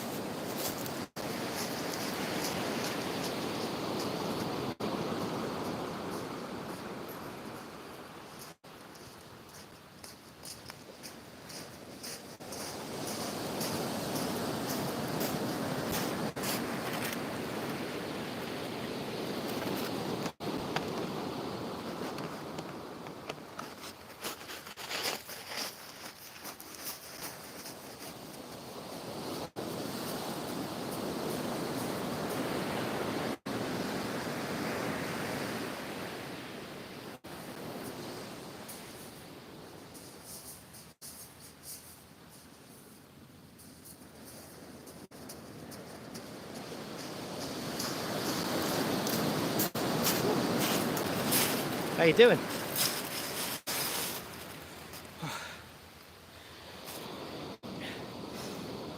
Yeah, the tent's erected now. I just need to get everything back inside it again and then move the rods up. So just bear with me for a couple of minutes. I'll have this sorted. I just don't want to get wet. Waves are getting closer.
Oh, this is knackering me out.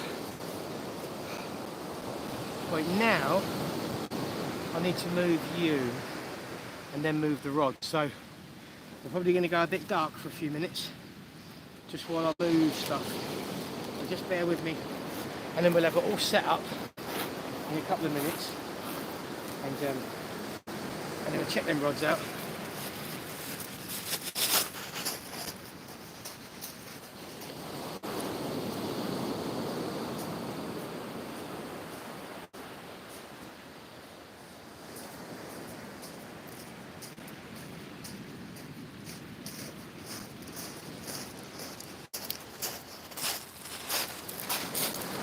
Right, let's get you moved. I like the way you move.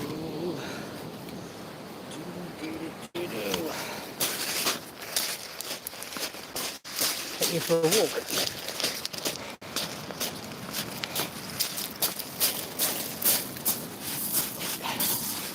Right, that's back in there.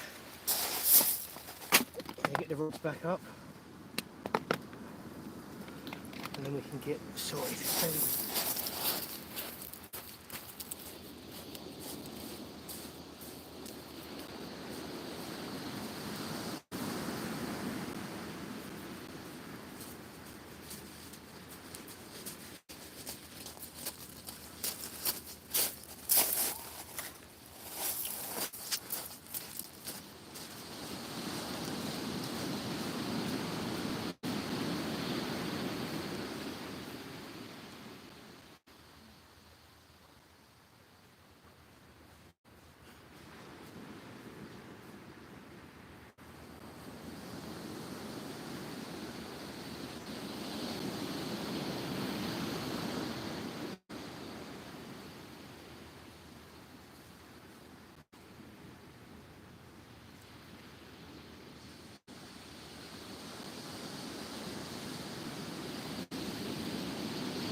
Let's get you all lined up again.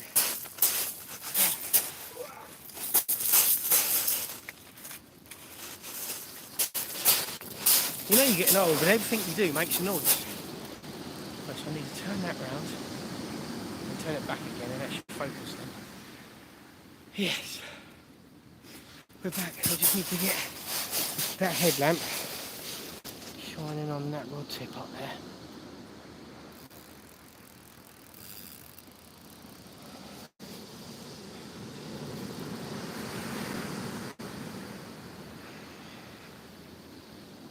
Oh, the rods need to be further away. Okay, they're a bit too close. No worries.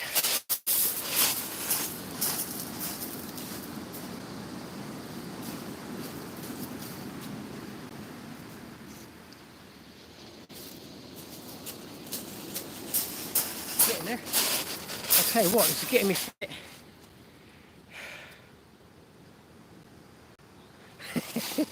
Yeah, running around like a madman.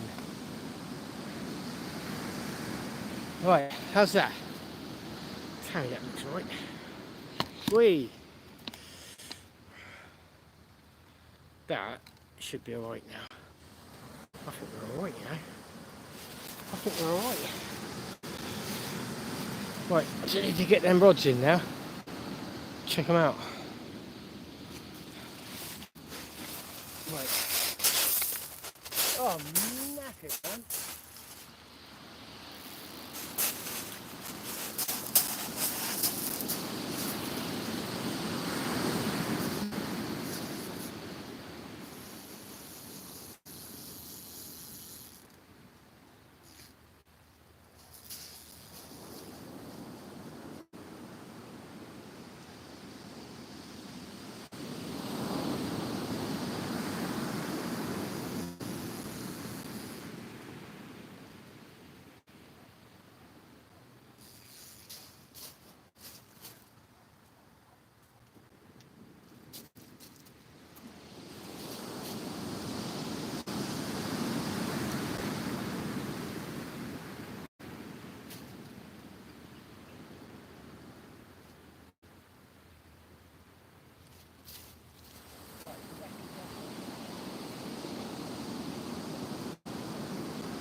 on that one.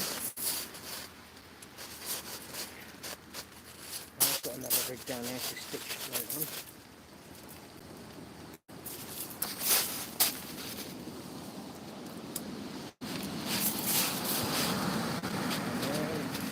Oh, it's under the box. Get out.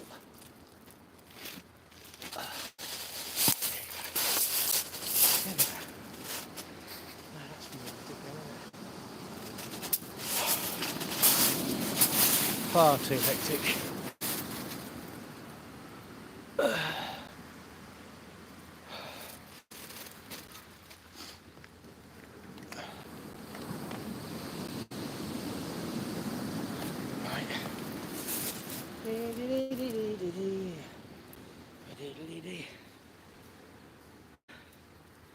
I'll be fishing until, I don't know mate, to be fair.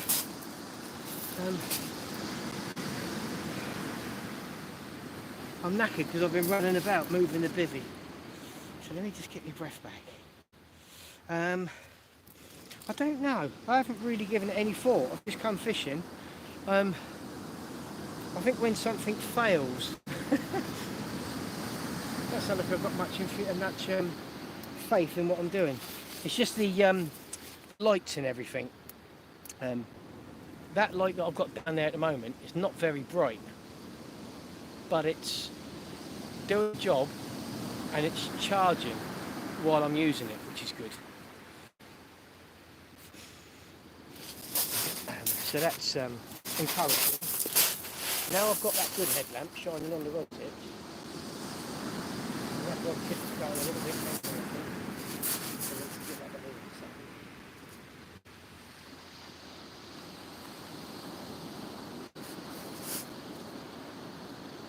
Perhaps we'll wind that in before I put that rod out.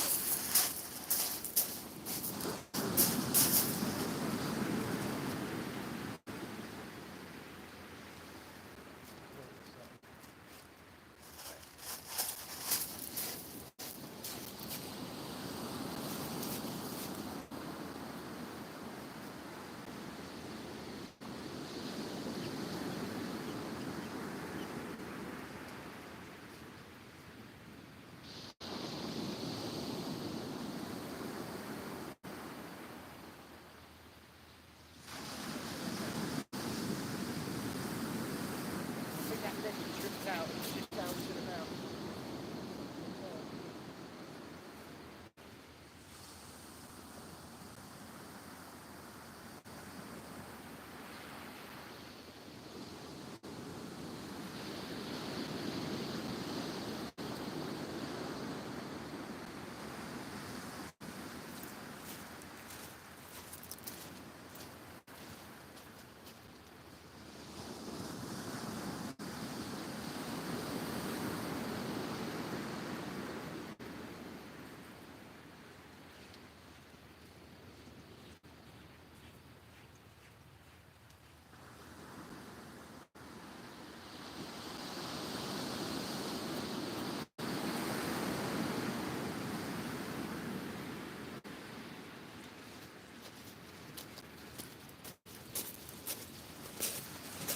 Yeah, that one's been chewed up a little bit.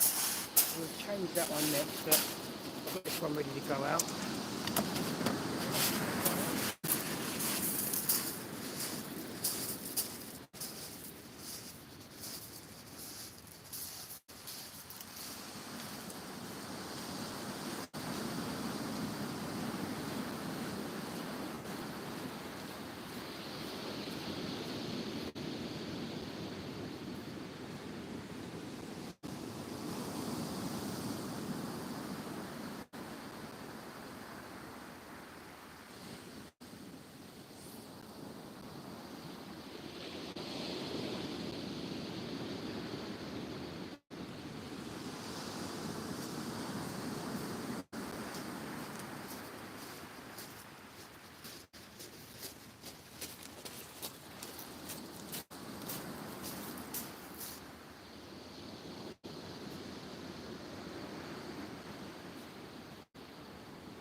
I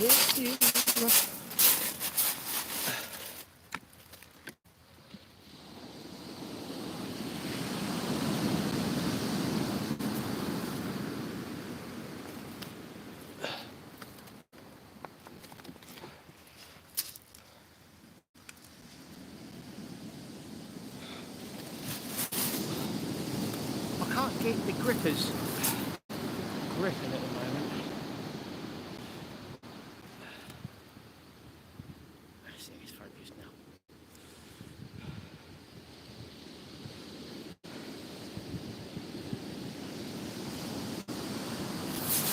Try and get the ship to focus.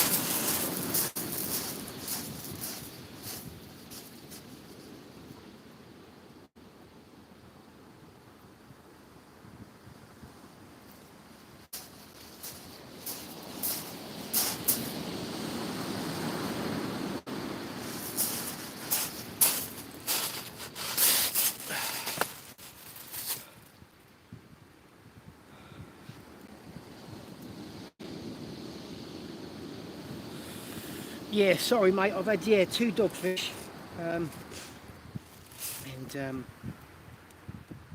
this one's come back and the hook's all tangled and upside down, so I'm wondering if maybe a strap eel or something might have had a little play with this one.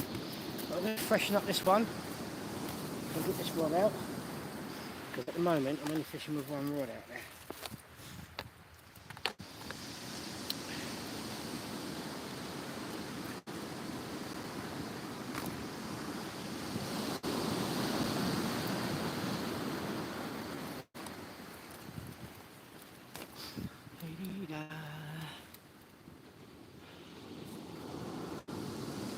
I'll tell you what, I'm going to sleep well tonight.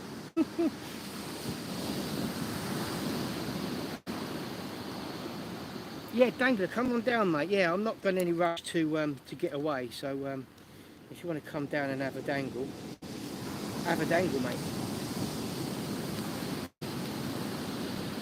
Come on down, the price is right. There's nobody to my right. All the anglers are to my left. So there's loads of room.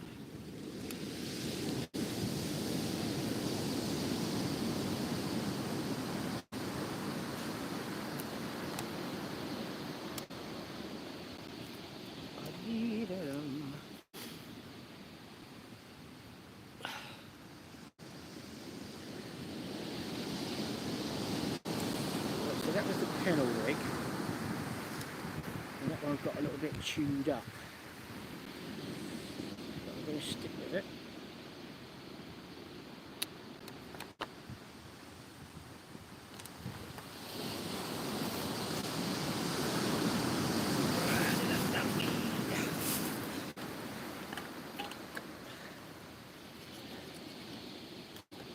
Getting through the sand hills.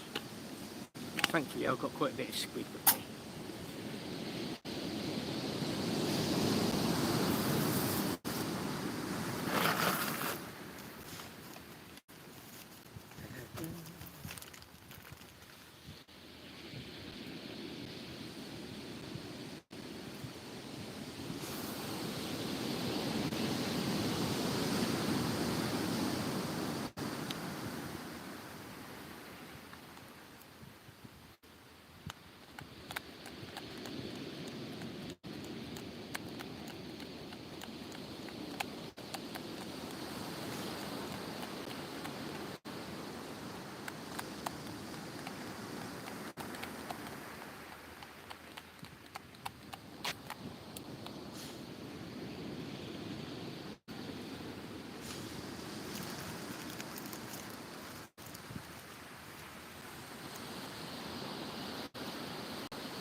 Right, on this one, big panel, I'm going to try a whole squid this time. Big old whole squid.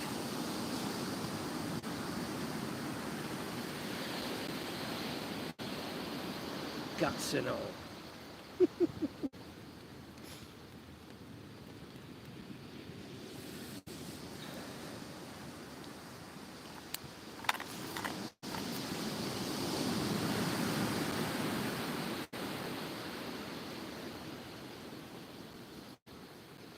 A wee dram. Someone's on the sauce. You crack on, mate.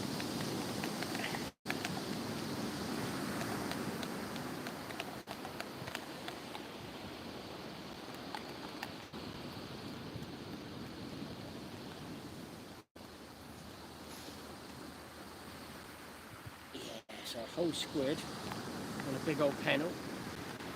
Launch that out there. What's the worst that can happen? It's got juice and guts everywhere. It's all over me, all over my lap. And I don't care.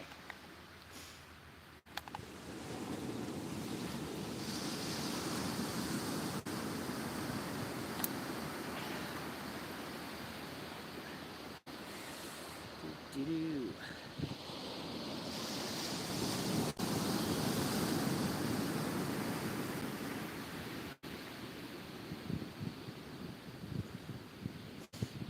There you go. Old squid on a panel.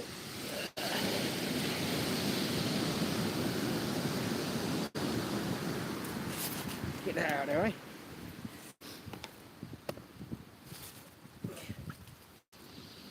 My hands need to wash after that, that's me.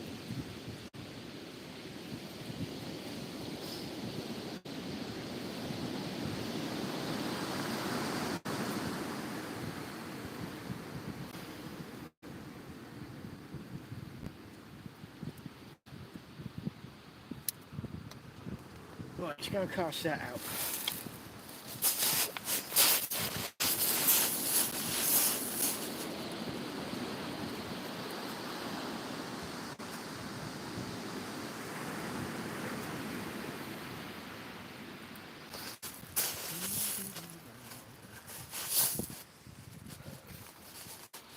There you go.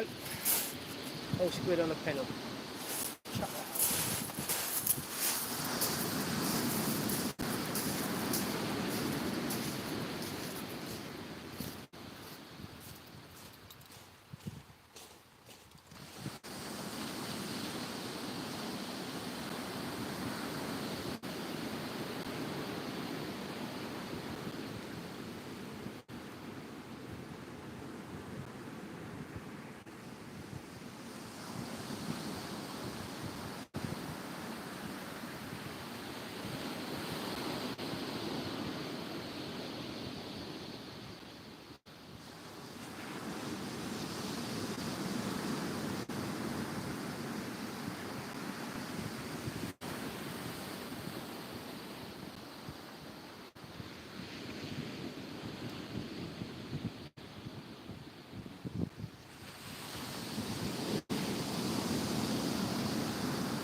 And we're back fishing.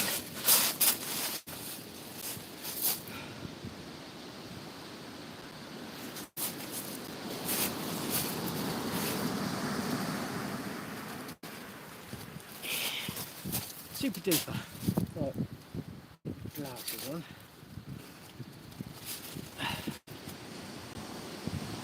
Casters fishing whales. Good to see you in, mate. Thanks for joining. Thanks to those of you that are still here. I appreciate your patience. I understand that this is all a little bit amateurish. What with the lights and everything else. I'm not there yet, but we are getting there.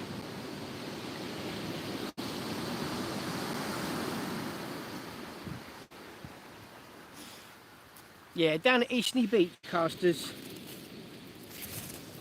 Down on the Solent. We had a couple of doggies. And a bit of a nightmare with lights.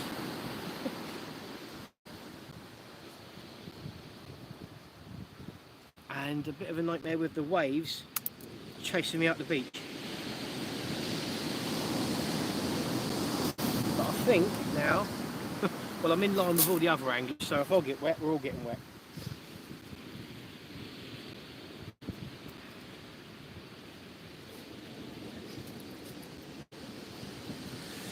But I think we should be okay now. And those waves are so high. That's what's happening with the rod tips. Those waves are just crashing on the lines. And it's all a little bit hectic.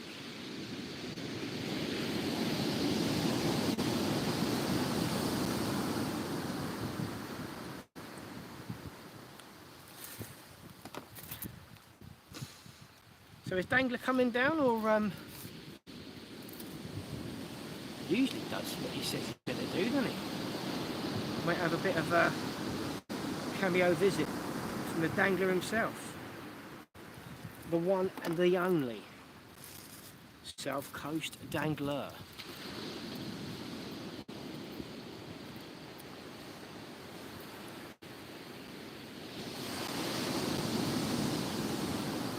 It's going a bit slack there, right? I'm just going to go and wind that down a bit.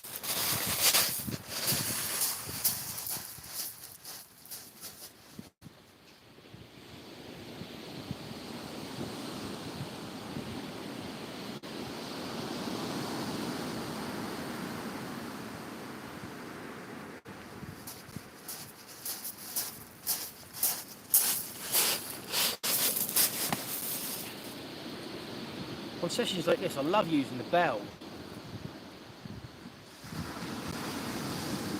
Because then even if I'm sort of baiting up another rig, I'm getting alerted when something's occurring on the rods, but because they're up so high, it's just awkward. But they've got to be up high to avoid those waves that are crashing. And even up high like that, they're not really avoiding them. I'm still getting crashed on to a degree.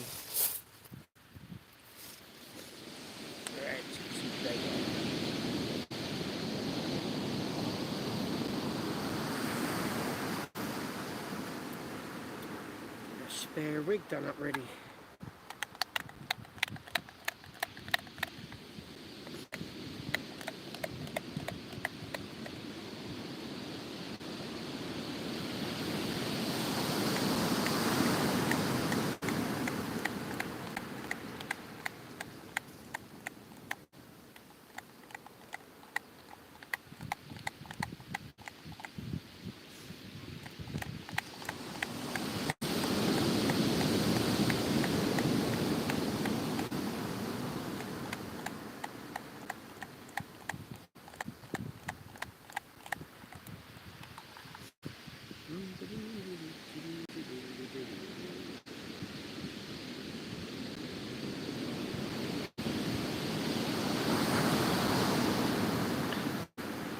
Can you hear them waves? It sounds impressive. I'm pretty sure you can.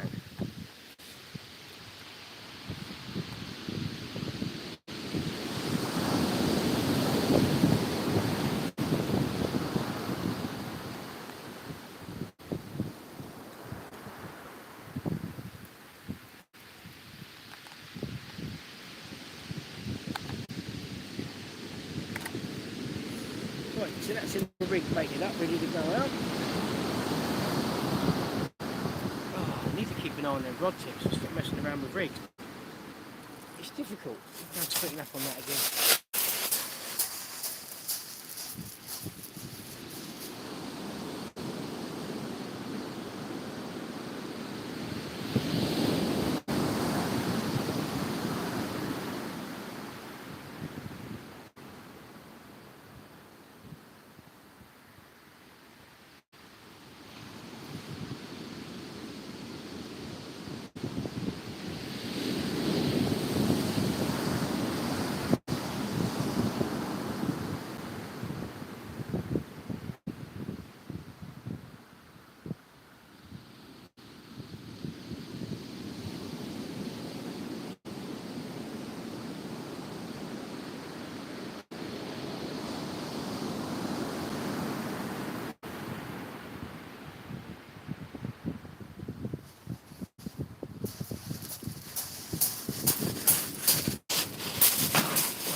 So now I've baited up the spare rig. I'm going to keep an eye on that. And if that falls slack again, I'm going to check it. It's a lovely sound, Nick, isn't it? And it's really giving it some tonight as well.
You're still in. Thanks for sticking with me, guys.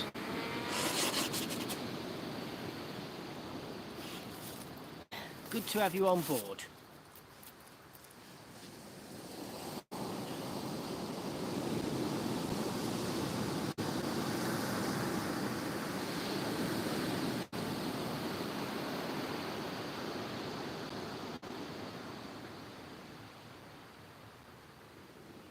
Yeah, I think you're right actually, mate. Let's get the flask on the go. Have a cup of coffee. It's a strange one. I've got the rod tips up high to avoid those waves, but those waves are crashing so high they're still reaching the lines, which is why every now and again the rod tips are doing a little bit of a crazy.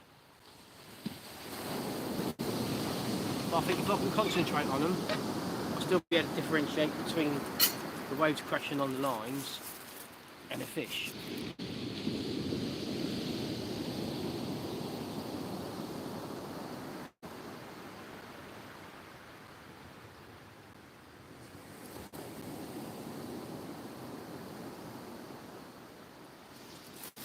Funny, first two casts we had two dogfish, and then it's been a bit quiet since, but we have had some taps. That's a tap on that left down rod, that is a definite bite. I believe that one is, no, that's the sandhill squid wrap.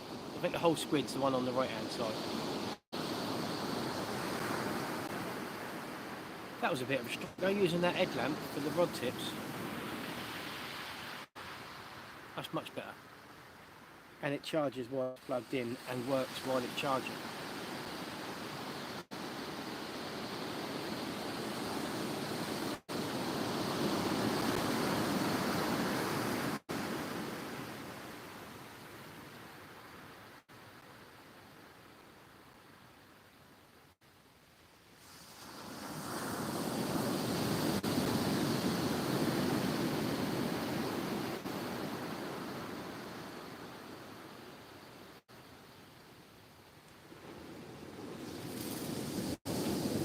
I'm going to be getting some more purchases in the next, probably in the next couple of weeks. I definitely need a new shelter. I've got an IMAX one, and it's okay, but I bought it about 5 or 6 years ago, and I bought it second hand. So it's old, and it's tired, and I like the look of the igloos. The igloos just look like they've got a bit more room in them. They're a bit easier to put up. And I think because they haven't got a curved end, I think when they're strapped together in your rod holder with everything else, it's just more streamlined and easier to carry. And that takes me on to the second purchase, which I think is going to have to do that. Rod's just come back. I'm going to check that out. The second purchase, I think, is going to be a new rod bag. I've been looking at the Any Fish Anywhere one. It's 100 quid for the rod bag, but it's all balanced and it comes with a hood for the rod tips, and it looks the business. But Dameltech do one for half that price. Wow, their waves are crazy. Yeah, igloo. Yeah, definitely. I think that's what I've sort of set my heart on now, an igloo. Look at them waves. It's like Hawaii down here. Proper crazy. Yeah, the Danwell Tech rod bags. They look nuts. All padded and sleeves down either side for your tripod and your shelter.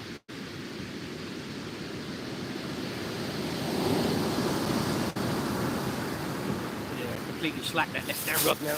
Right,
I stuck that one back out again because it was untouched.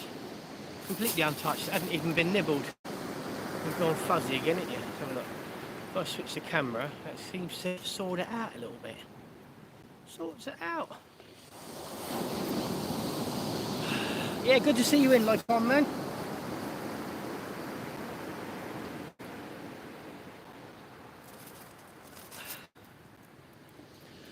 The sea's a bit crazy at the moment. It's doing some crazy things. There's a hell of a lot of movement out there. And it's, I think it's become quite tricky to actually see a boat. There's no tide as such. It's not ripping my legs across the beach. But it's just churning backwards and forwards in a... Yeah, it's just becoming a little bit difficult. And the guys to my left have moved back a bit further because the waves are coming a bit close. I think, I can't check because my phone is doing this. But it's 9:30 and I think high tide is about 11.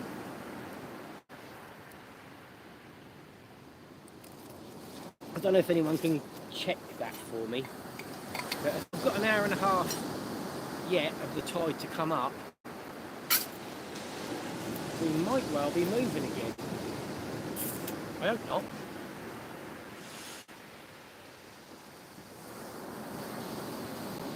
Bristol Channel, that'd be nice. I'd love to try the Bristol Channel. I'll watch that shore hunter guy, Wayne. I love watching his videos. Fishes Chesil and Bristol Channel a lot, and he goes out to Norway. If you haven't checked that channel out, make sure you do, because it's well worth it. 11:30 if you're at Eastney, wow. So I've probably got 2 hours of the tide yet to go. I know I started fishing quite early.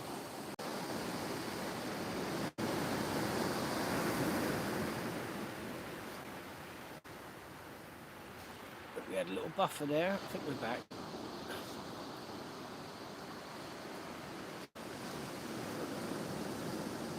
Yeah, I've moved once. I thought I'd moved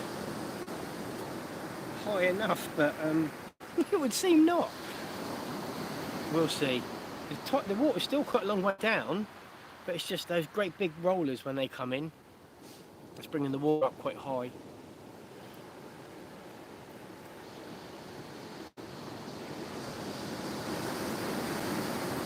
But there's one good thing. Now we've caught a couple of fish, we don't have to put flappers on. We don't have to fish for whiting. I think I've seen some whiting and dogs come out from the other guys to my left there. So there's fish about.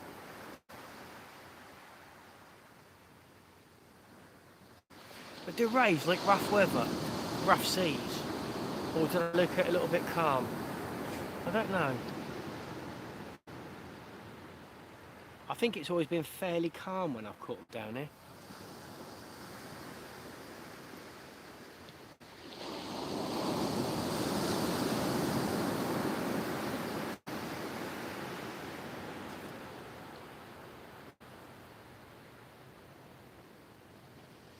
Yeah, I'd love to get down there. I mean, it's from a couple of spots that he's fished, I can kind of work out where he is.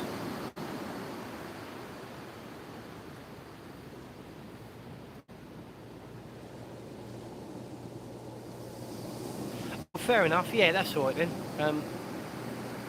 Yeah, I didn't know. I've never really caught that many rays to work out whether they like one condition better than another. But I know this is an area that they frequent. The tide's on its way up. We've got ray baits on, and it's really misty. You can probably see it in the headlight beam that it's just bouncing off the sort of tiny water particles that are in the air.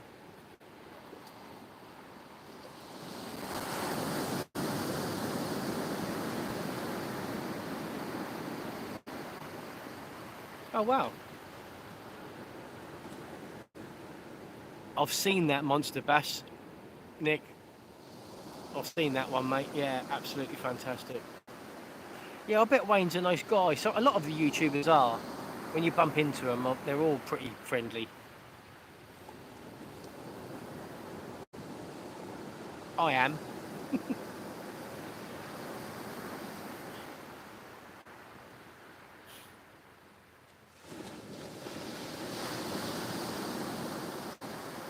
I'm looking forward to catching some hounds on them rods. They're lovely rods to catch fish on. But I can imagine a decent sort of double figure hound stripping line off. That'll be fun. Okay, I'll let you tell me that later, mate. Yeah, no problem.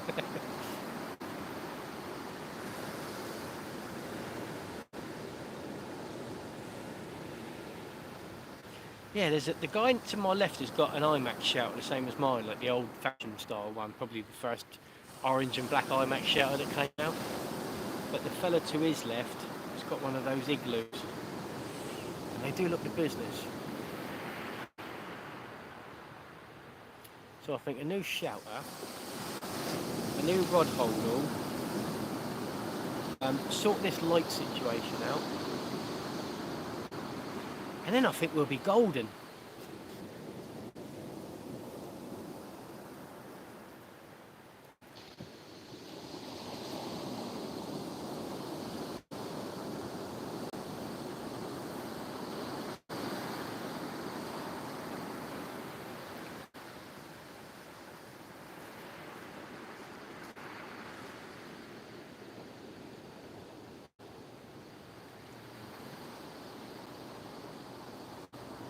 comes an angler. I wonder if it's the dangler man.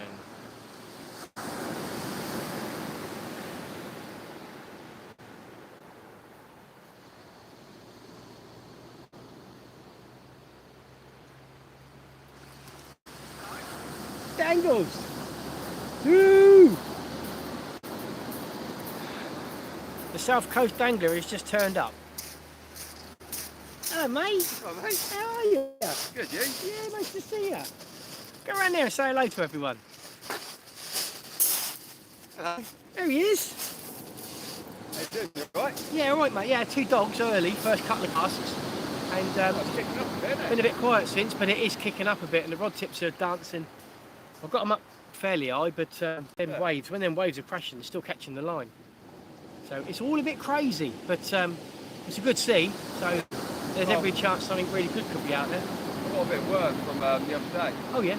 I left it in my car. And I checked it just as I finished work earlier. I thought, oh, it's still alive. You know what? I'm going to go down for a couple of hours. Yeah. Yeah, absolutely. Probably just chuck one right out, see what happens. Yeah, there's loads of room there. Everyone's set up that side of me. Yeah, I pulled up on. I was thinking, oh, I hope it's not in the middle. No, I was set up here. I was the first person down there.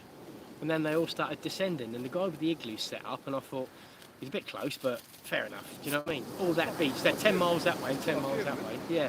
And then he's turned up and rocked up in between the two of us. But we haven't had any problem with casting the lines. I think he's caught his mate a few times, but... It's going to the right anyway, isn't it? Yeah, it is. I've been casting to the right slightly, and it's going to the right a little bit anyway. But there's not a lot of tide pull, I'll be honest with you. Sweet. It's holding okay.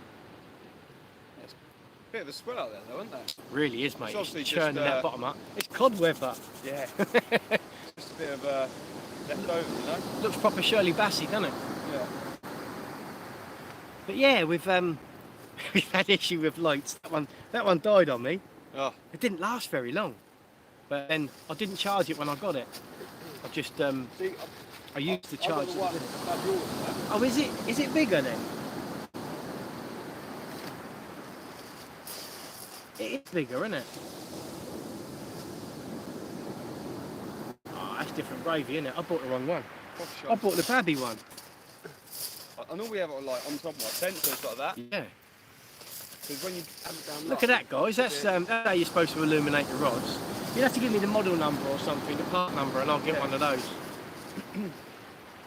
Yeah, that's the one. Yeah, there's I've obviously got the little Babby one, didn't I? Yeah. I'll probably stick it on the marketplace and get a few quid for it. But the only thing is, with this one pointing that way, you find everyone down there. Yeah, that's their problem. Shouldn't set up so close, should they? Yeah. I mean, you can have it on if you want. I don't mind.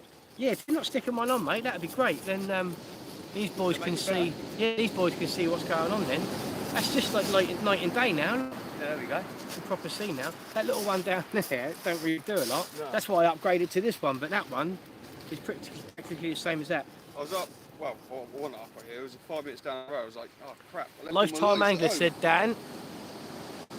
What's that? Lifetime angler. Lifetime angler. Evening. Right, I'm going to get a rod out quickly. Yeah, crack on, mate. I Have a think chat. it's still about 2 hours till high tide.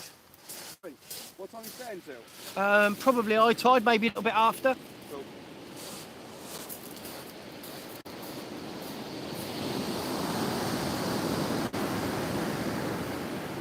Oh, that's nice of him. He's brought his proper light down.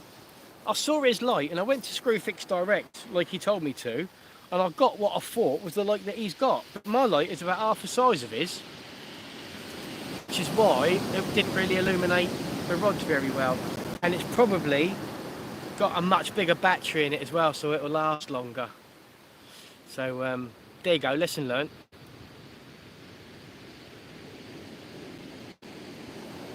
But again, thanks so much for those guys that are still in watching. I appreciate you sticking with me. The fishing's a bit slow now, started off well, and I thought it was going to be a bit of a dogfish fest. I'm kind of glad that it's not, but at the same time, catching fish is good. To be fair, Nick, I think most places are a bit dead at the moment, mate. I think if you can go out and have a few whiting and a few dogs, I think you've done all right. At the moment, it's that sort of lull period where, you know, there's not that much going on.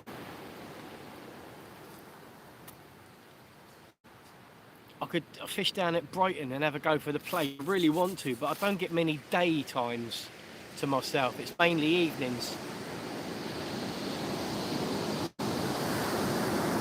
If I could blag one of the kids, tempt them with a big bag of sweets or something to come with me, I might be able to get down there at the weekends. But I think weekends, at the moment, it's going to be busy down there because everyone's going to want to have a go for the place. I quite fancy having to go up at Shoreham for the flounders as well. And that could work well in the evening because I know the boys have been down there after dark and caught them. But then it would be nice to go down there during the day and have a bit of a video during the daylight, which is always nice.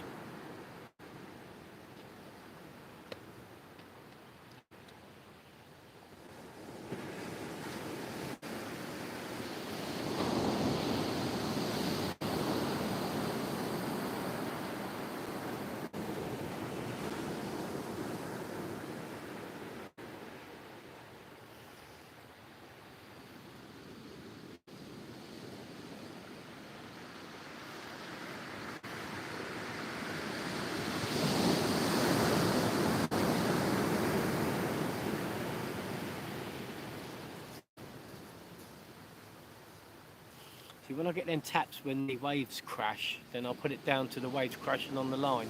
When it goes calm again, like it did then for a few seconds, if it still taps, then I know I've got a bite.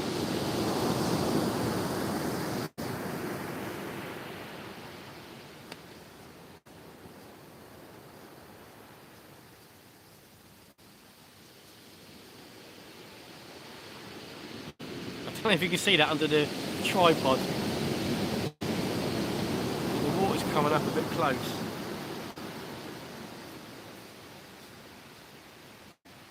Hastings, yeah, do you know what? I remember my dad was a boxing coach. And I remember years ago when I was sort of in my teens, that I used to go on some boxing shows with my dad. Just tag along, watch boxing. And once we went to a boxing show on Hastings Pier. And while the boxing stuff was going on, I went for a wander down the pier and there were some guys fishing. And I remember to this day, the guys were pulling in treble shots of whiting and dabs. Loads of them. And I always said, I'm going to go to Hastings one day and fish off that pier and fish for the dabs, but no, I've never been back. I was watching a video from earlier in the year when Wayne was fishing out in Norway, and is it Gemma Stapleton, something like that, who we fishes with? The doctor? She was catching some dabs, massive dabs, 37cm dabs. I think everything's big in Norway though, isn't it? It's like carp fishermen go to France, sea anglers go to Norway, you know, it's would be worth a trip. But where I'm a bit of a fair weather fisherman, I don't think I can handle -20. Unless you spend £9 million on thermal clothing.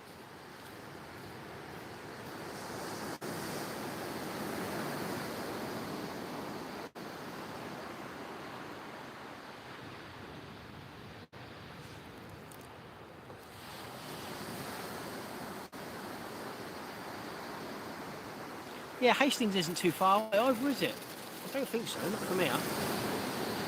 Had 29 codling on full time, doing around 4 cargo.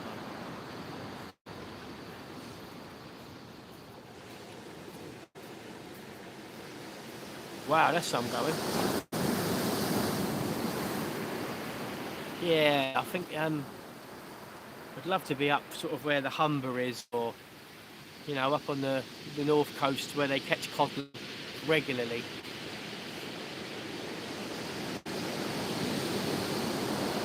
Maybe one time I'll have a little bit of a trip, spend a few days up there and take the gear with me and have a little go. Because we just don't catch them down here, do we? Unless you go to Chesil at the right time.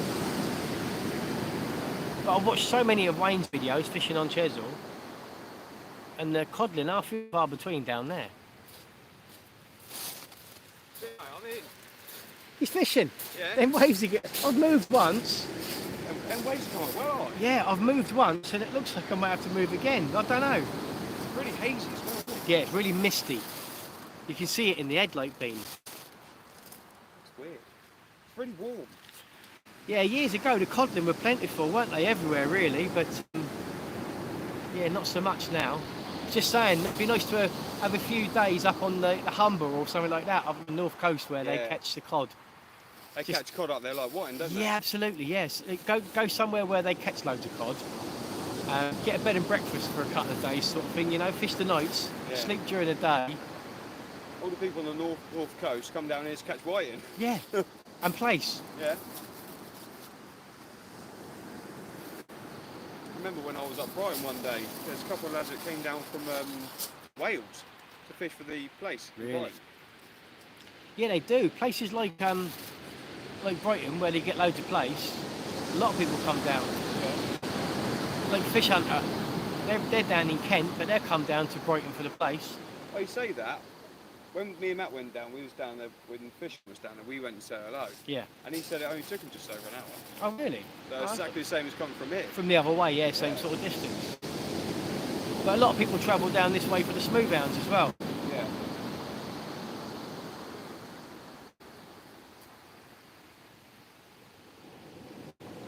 Tell you what might be dampening the lighting as well as the mist. Yeah. Because normally my light is pretty good on that rod, but struggling. Yeah. I took that bike light off. That just wasn't doing anything. Yeah, even mine's struggling when it's normally really good. Yeah. I mean, if I was fishing and I was just sitting there looking at the rod tips, it'd be fine. But it's for the camera. Camera, yeah. They need to be lit up the whole time, and it's that headlamp was lighting up really well. So I've managed to jimmy that one up. That's plugged into the charger. Okay. Charging. Yeah, nice. That light is charging on that power. So it's all a bit rickety together at the moment. Well, it works, mate.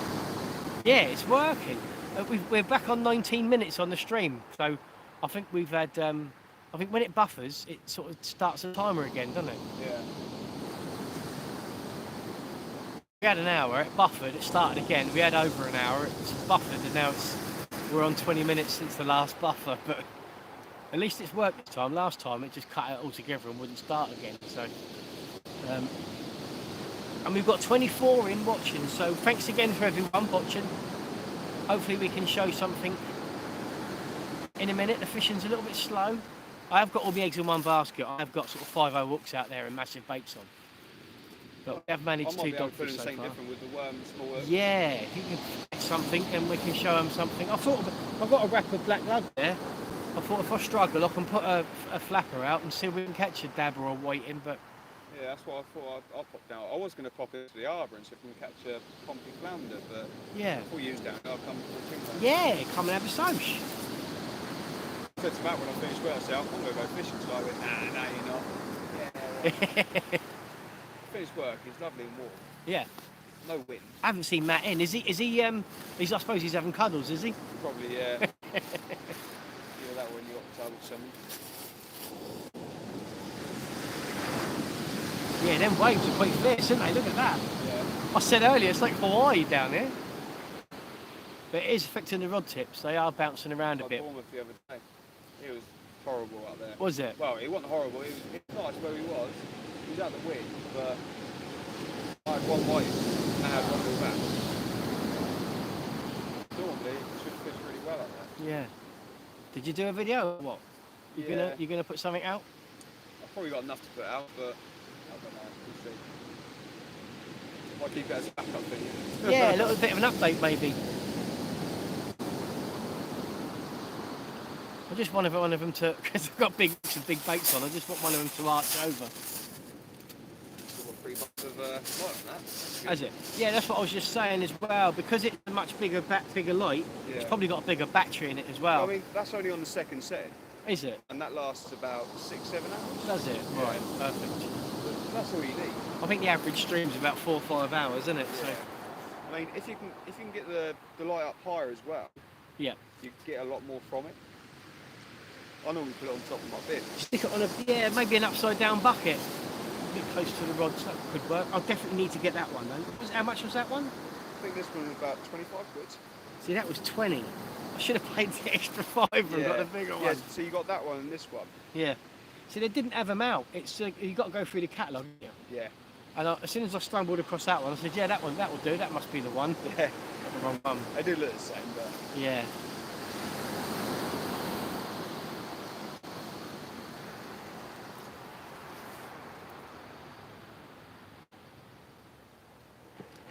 But it's lovely down there, isn't it? Oh, it's beautiful. It was horrible last night, wasn't it? I haven't even got my thermals on and I'm warm. Yeah, I've got my coat in there, but I haven't put it on. I've got really hot when I set up.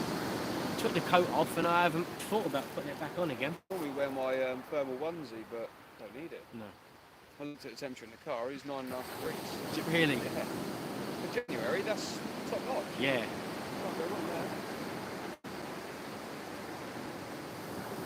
So for those of you just joining, we've had 2 dogfish early on in the session, and it's been quite quiet since. We've had a few bites, but nothing's hung itself yet. The thing is, there must be something coming out down here with all these people down there. Yeah, lots of people have descended. There's a couple a bit further down as well. There must be a reason. Is there anyone on the other side of you? It's not my no. Might be someone a bit further down by the block. See a headlight. But we're hoping for something big and round with thorns on its back. On the back range. Yeah. I was actually looking through your videos, you know, Yeah. and you did some filming down here last year, didn't you? Yeah. Coffee cup. I You think had it was- 2 rays back to back. I think it was year before last, yeah. Yeah. But it was about this time of year, wasn't it? Yeah. I had a couple of undulates and I had a few fawnies as well down there. Yeah. Couldn't even get a decent bass in that back one. Yep. It's the right conditions for bass. And it's the sort of conditions that could throw up anything, really. Yeah, I loaded the car on Monday night. I drove down to Hasler Wall. I went and stood on the wall and I thought that the wall would shelter from the wind, Yeah. but it was still sort of coming around the sides and it was a bit, Yeah, it was a straight westerly. it was a bit hectic, yeah. Need more like northwesterly. Yeah. So I popped down to that little spot where the grass is next to the Gosport Ferry. Yep. But I didn't like them big boulders in front of you that you've got to clamber on to wind in. But you catch anything decent there. Didn't have a net or a gaff or anything like that. And I thought, if I catch anything decent, I'm not going to land it. So, It's pointless. yeah, but I won't do that. And I got back in the car and then I just thought, you know what? I thought the tide was earlier than it was on Monday. And I come back home again and then I realised the tide was about 8:30 and I could have come down here for a couple of hours, but Yeah. it was still 20 mile an hour winds coming from right to left, so it wouldn't have been that comfortable. But she's a beauty tonight. It's lovely.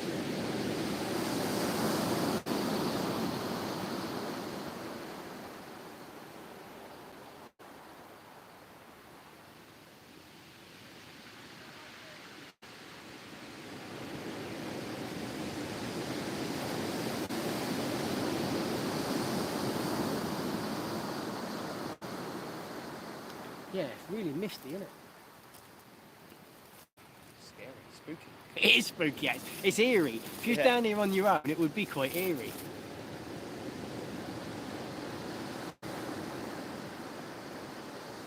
McDonald's on the way back? Oh, I might do. I've been sitting there thinking about it. I had a cheer bar about 4 o'clock. Did so you? Probably do this before you take my car. Yeah, the odd one does, but I'm not sure. It's come a long way back, isn't it? Yeah. As well.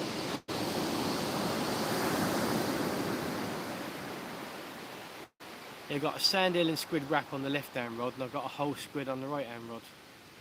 Nice. But I've got a sandhill and squid wrap on there. So using the dongle. Yeah, on the dongle. Think the dongle.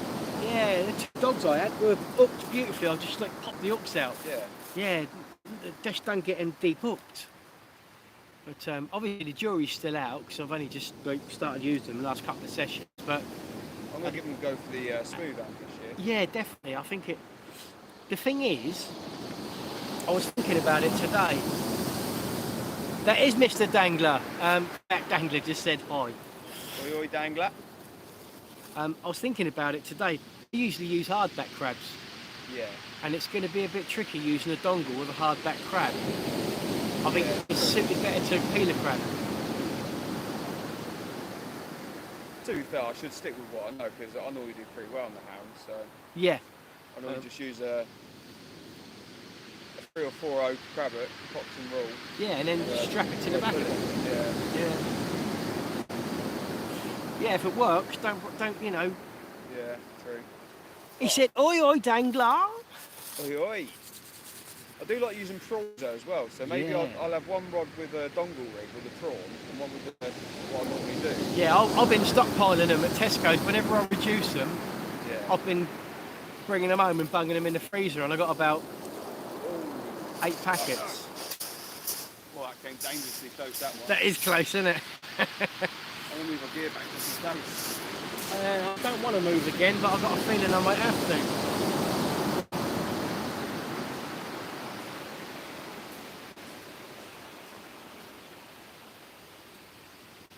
It's just every now and again when we have a really big wave, it comes up a bit close for comfort.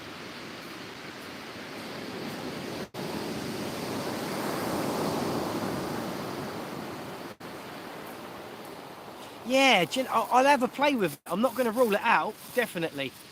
It might mean getting a bucket of crabs and sitting in the garden and just playing with it. But it's just trying to get it streamlined, I guess, so that it doesn't sort of start spinning in the air and acting all weird. Whereas with a peeler crab, you can cut it down through the middle and put 2 baits alongside each other, and then you're going to get a long, streamlined bait, just as if it was a piece of squid or a double sanding or something. So I think it would lend itself better to peeler crab, but there's no reason why you can't try and devise a way of using the hardback on it. I will definitely have a play with it and try and work something out. But I will also try the prawns as well, because I've heard so many good reports about prawns being good for the hounds. And I've got a load of them in the freezer, so it makes sense to use what I've got. Maybe use prawns on one rod, hardbacks on the other rod, and do a little bit of an experiment.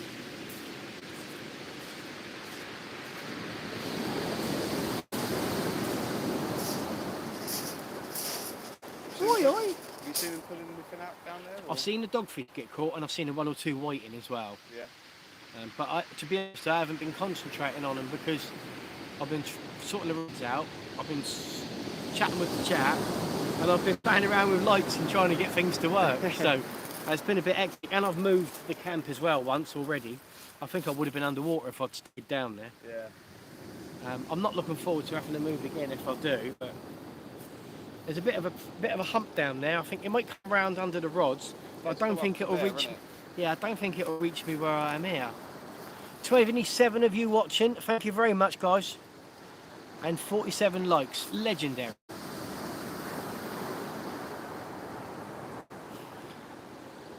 Yeah, left-hand rod's doing a little bit more than the right-hand rod. That's the one with sand eels on. And the dogfish down here absolutely love sand eels. Yeah, they do. Yeah, to the extent where I was getting a bit... Am I getting a bit low on sand eels? Yeah, I am getting a bit low on sand eels. How you finding the thumb thing? Fantastic. Yeah, How brilliant. blood, is it? Yeah, brilliant. Yeah, no slipping, no sore thumbs. I'm glad I put them on. It's the only thing with bottles, like when you've got a slightly wet hand. It slips. Yeah. Yeah. A few times. Last time I was out casting, I had problems with it slipping, and it was sort of going different directions and stuff. Yeah, so they do really grip well, and because of the way I've taped them, they flip back out of the way really quickly. Yeah, cheers, mister. Thanks for dropping in, and we'll see you on the next one. Tight lines, buddy.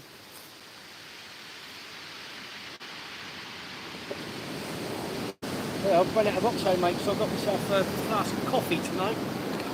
Just rationing myself to little half cups, just to... Run out of oxo? Yeah, I've got to get myself some. last time, when I went Monday, although I didn't fish, I still got prepared for everything. And I made my usual flask of oxo. Yeah, oxo cube. Yeah, oxo cubes, yeah. And I had 2 beef oxo cubes and 1 chicken oxo cube because I only had 2 beef ones left. And I put it on the shopping list to get some as well, but I ain't been shopping. So I'm all out of oxo cubes, so I need to get some.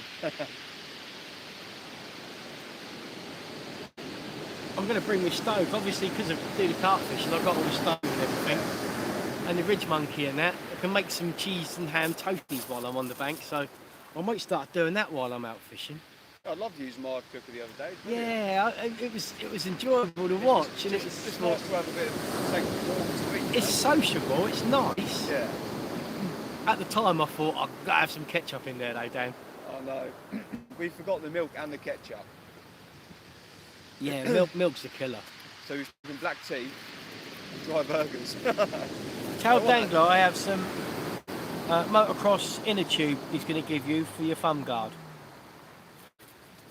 Kayak Dangler's going to sort you out some inner tube for your thumb guards. Still need to get down to have a session with Angler. Yeah, he's down Little Hampton way, isn't he? Yeah. Yeah. Yeah, nice for a change of scenery. We should do that. We should organise a social. Yeah. See if we can latch into some of them big old congers we've got now. Yeah. They should be returning with where we got now. Yeah. I think all the big fish went off the boil a bit, didn't they, in northern winds? Yeah. Now we've had a couple of storms, it should turn it back We should on. try one of them spots you said about overhaling, Yeah. where you get a few congers. I want to get a decent net, one of them nets that I can use on the boat, and I can use it for conger marks as well. Yeah. With the biggish holes, and they're like rubberised nets, aren't they? So they. That's what I've got. Yeah. I've got Salt X or something. Yeah, I think that's the one I looked at. Blue one. I think Savage Gear do one, and there's a few different ones about, but I want to get one. I need to get one for when I start getting back out in the sib. Yeah, I will, Paul. Yeah, we'll definitely come down there, mate. If you get a good run of smooth hounds down your way, we could come down and have a smooth hound sesh. That'd be cool. They get loads. I'm pretty sure they get them down Little Hampton way, don't they? Did you not see his session on the hounds? I didn't know. He had about 20. Did he? Most of them doubles. I'll have to go back through and watch Yeah, that. he absolutely smashed it. He had a hound nearly every cast. But he does say it's quite snaggy where he fishes for hounds. Yeah. Yeah, he said he gets loads of them down there. Yeah, we'll do that. As soon as the hound starts showing, we'll go down there and have a hound bash. That'd be fun. Then again, the smooth hounds are a bit strange. They could be there one year, next year, be gone. Yeah. I found that with a few months. Just got to get them at the right time as they're coming through. So I think it normally works. We normally get low down here, they don't get many down to Hampton, and then it switches. Yeah. It's like they travel down. I've never fished Hill Head for them. I've always come here because Don't it's just so bother. local for me. There's a lot better places than nowhere to go. Yeah. Unless you're going to fish off the spit, or the bottom of the water. You get some up there, don't you? Up Sandy. Sandy Point, yeah. Or Paling Ferry, Paling Combat. Yeah. What was the sand like down Bournemouth the other night? Oh, don't. I hate sand. I dropped my my multiplier rod. Real wedge straight in the sand. Oh, no. I got straight home and rinsed that out. Luckily it's not grinding. No. That's what I'll be doing tonight. I usually get home, give them a good rinse, the reels in the cold, in the fresh water. And then give the rods a good wipe down. And then stand them up, let them dry and put it all away tomorrow. Yeah. Just keep it nice. There's some stuff that Mark Williams used in one of his videos. And when I was doing the live, someone mentioned it as well. I can't remember it. I can watch Mark's video back and MT30 or something like that it's called. But it's like a lubricant cleaning stuff that he just sprays onto a microfiber cloth and wipes his rods over, and it protects them and stops them from rusting and stuff. Yeah. ACF 50. That's it. Yeah, ACF 50. I need to get a can of that. It goes a long way. You haven't got to put much on the cloth. No. and then give all your gear a wipe over, and it just keeps it all nice and It's stops like a it from water corroding. dispenser, like Yeah, a absolutely. WD-40 type thing. Yeah, yeah, very much so. Mark uses FS365. I'll take it they're quite similar products then. I'll get the ACF 50 though, if you recommend that one. I'll probably be able to find it on Amazon, I thought. Grab a can of that. Yeah, it's worth looking after gear, especially if you're going to spend out a few bob on it. That's that black Eclipse tip tape. Yeah, it's alright, doesn't Yeah, it? it's jet black. You can't see it when it's a daylight, but it shines up lovely, doesn't New it? pair as well. Yeah, Yeah, good, doesn't it? yeah, it does. Yeah, I'm happy with that. I had a vision of what I wanted, and I'm there now.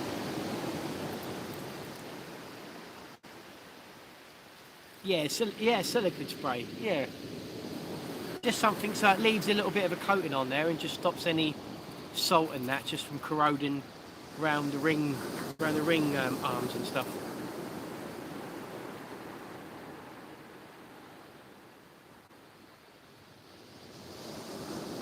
It's an aircraft grade waterproofer, can be used on electrics and all sorts. Yeah, it'd be an handy thing to have around the house as well. Like all the terminals inside the battery box that I've got, just spray it all in there, Yeah. and it will stop all that from corroding and going bad. So it'd be dual purpose. It'd be well worth getting a can.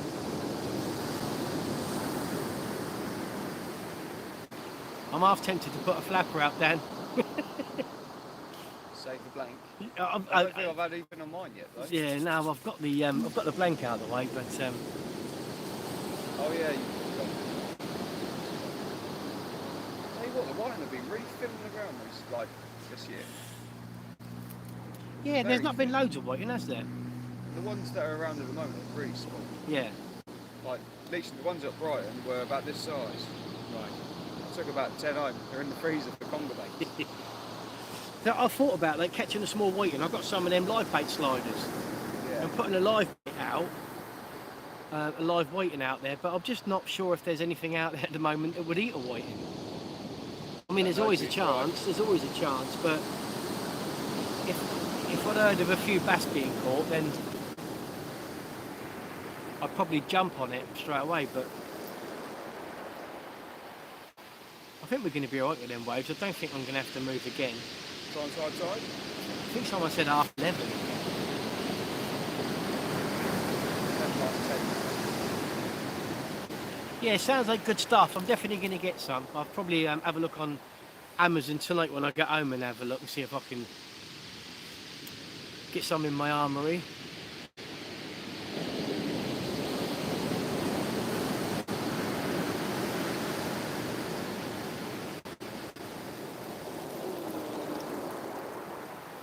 Safe. Yeah. Doing about 10 minutes past so today. Yeah, half 11 high tide. Yeah. And what is it now? It's 10ish? 10 past 10, so we've still got a while.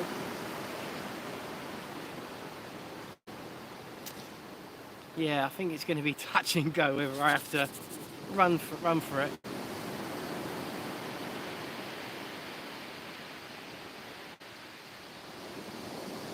Well, I've got one there ready to go out, so I think I'm going to take the whole squid off, stick another one out.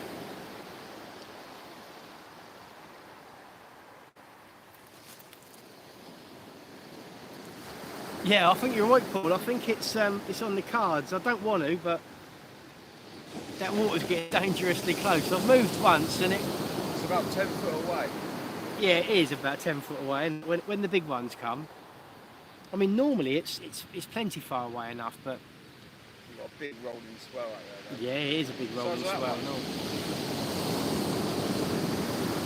That's why I was persevering with that old squid. The thing is, it's not roughed out, is it? It's just a swell. Yeah.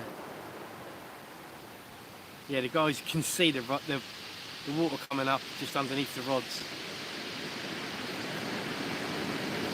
We've got 51 likes, I appreciate every single one of you. Thanks, guys. We've hit 50 likes. I should sing a song or blow a whistle or something, shouldn't I? Play the tambourine. I'll leave that to Will. I might get some maracas actually. Do a bit of the old Cuban Pete.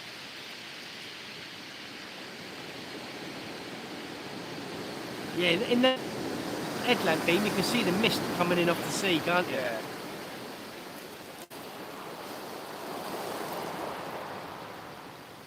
There she goes. Yeah, I'm going to get that whole squid in and We'll have a bait change, I think. yeah, have a little bit of a bait change.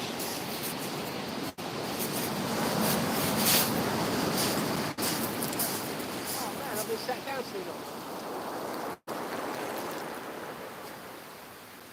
That was close.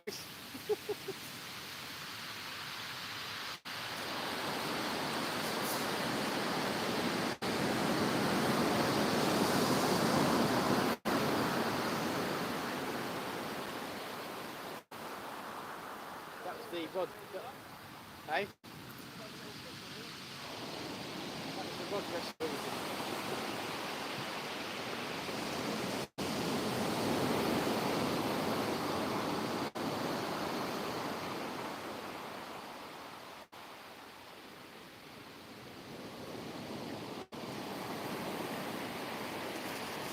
I'm considering moving.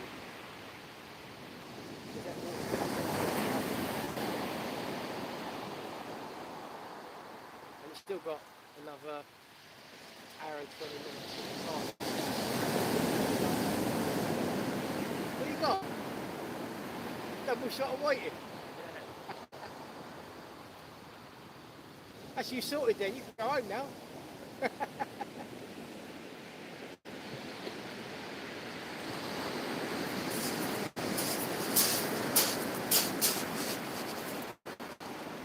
Come and show my friends some fish, mate, because I'm letting them down at the moment. They are out there, Liz. They are out there. There you go, look. Here comes Dangler with some fish. Here we go. 2 of them. Greedy little so-and-so. Well done, mate. I'm going home now. He's had his fill. Oh, I've got a dilemma now. Because now I'm thinking, I think I am going to get wet. So I'm thinking I might just move back up the tide a little bit more. Just to be on the safe side. I know it's a pain moving, but I don't want to get everything wet. I've got so many electrics lying around on the floor. If it gets wet, it's game over. Yeah, I am. I'm going to leave you to look at the rods for 4 minutes, just while I move again. Urgh. These things are sent to try us, but it makes us stronger people.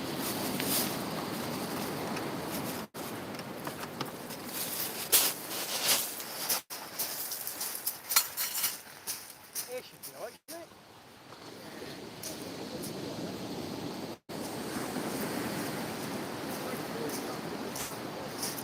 Hey? Yeah, there you go. One chuck.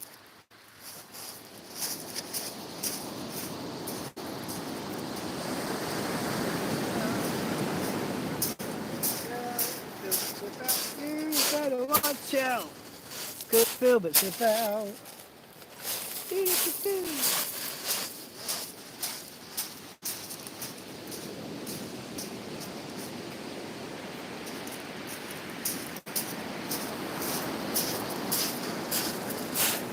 Yeah, apologies. I'm just moving the shelter back a bit, and I'll be back soon.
Right, the shelter has been moved.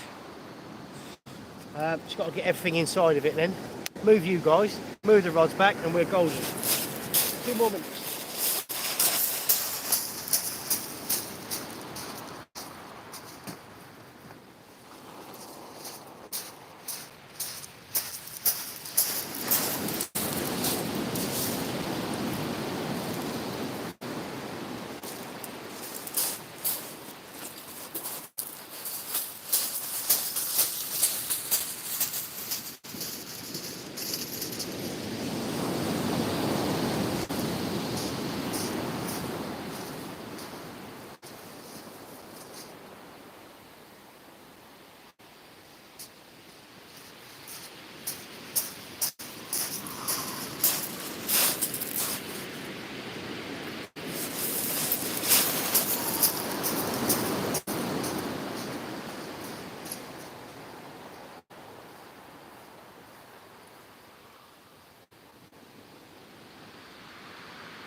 Right, couple of minutes. Now all I need to do is move the camera, the lights and the rods back. The house is all set. So bear with me guys and I'll have you there in a second or two.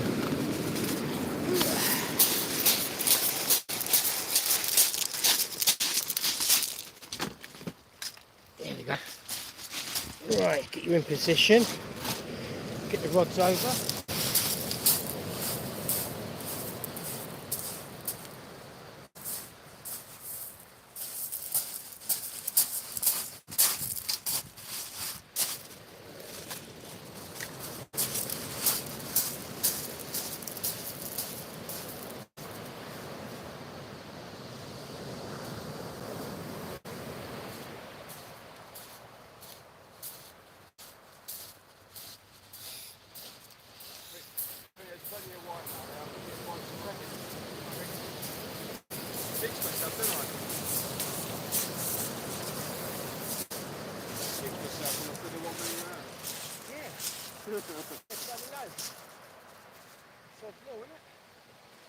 Right, are we?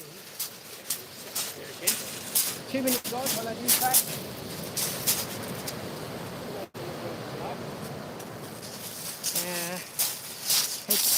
Seems to be shining on them too.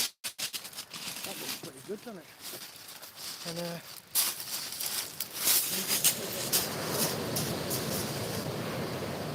How you all doing, everyone?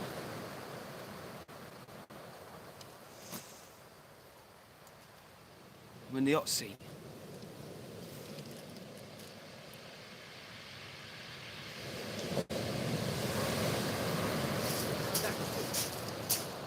Yeah, it was good, mate. do I need to adjust that headlamp beam or is it? I think you're all right. That's on, is it? Yeah, perfect. Wicked! Have a chat, Dan. Have a chat with them. I'm just going to wind these rods in. Yeah, no worries. Freshen up the plate. I just want to keep everyone company.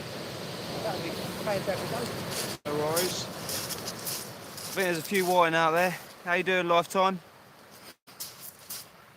Been out much, Lifetime? There's not a lot around at the minute, but I think there's a few whiting out there. I've only got worm baits on a 2-it rig at the moment. Just got a bit left over from my Bournemouth trip the other day, which didn't go too well. And I've actually caught more on my first cast here than I did in 6 hours down Bournemouth. That's crazy, It's mental, isn't it?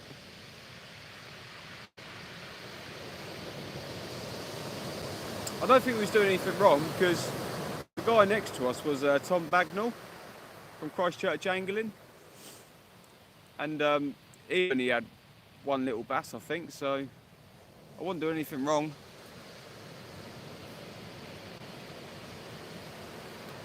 Any weight there, mate? Do you know what? It's weird. Sort of like, there's a bit of weight there, then there's not now more than easy. I think it's coming in with that swell. Yeah. And then it goes a bit solid. Right now. I don't think you've got... Have you got me? I don't know. Ah, it should be alright. That's going to be the loose again, because it's coming in with them waves. It's due out tonight, but I'm injured. Oh no. Stuck a screwdriver through a finger surfacing my reels. Oh no. What a nightmare. That's not good, is it? Nick the fish, how you doing, bud? What we got? Nothing, mate. Nothing on that one. That's the whole squid, and it's not really been mangled much. No. Surprised with the whiting out there. Yeah. Maybe they're just not going for fish baits at the moment. You reckon it? Yeah, so I'm going to sack that off. Like I said, I've got a rack of black lug, so I might even do a bit of a cod bait. Hey, why not? Yeah, just put some Could be one out there, couple you of know. nice big blacks and a bit of squid wrapped up on a big old long dongle or a... Yeah, why not? Got to try these things. Yeah, you know what, if it's out there,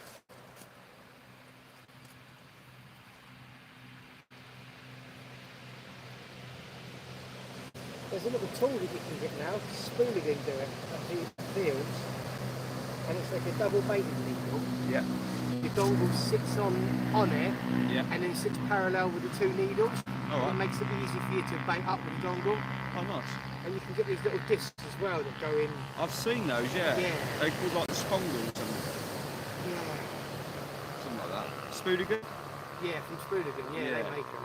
But, yeah. Nick the fish said black lug sounds good. Yeah, I think I'm going to do that on the other rod now. I'm going to take this pennel off. Actually, I think I'm going to stick with the pennel, but I'm going to put squid and black lug on it. Yeah. Go for it. Simon Bustin, how you doing, buddy? Let's have a look, see what Lifetime just sent me.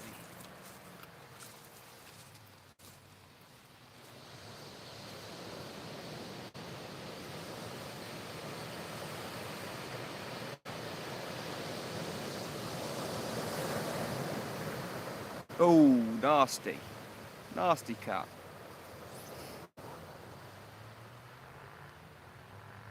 I can imagine you doing that there as well. I can picture myself doing it now. I won't be doing that.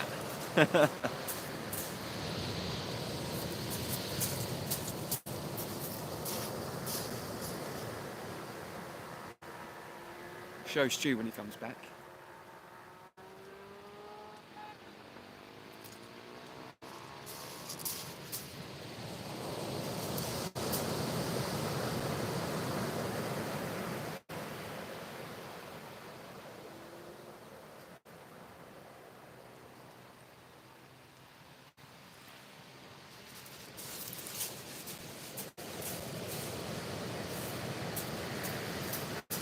What's that? When life gives you lemons, Chuck it back. I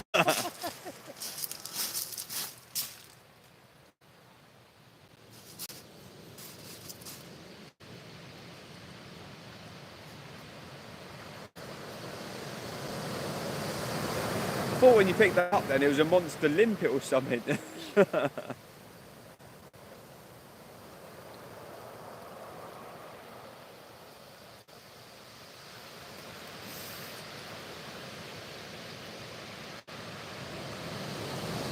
Top tip, grease your outer reel screws before they get the slightest bit of salt in them. Brilliant idea, mate. Bit of rough ground. I think so. It's a bit of rough ground, and I think the legs just dragging over it a bit, making it feel.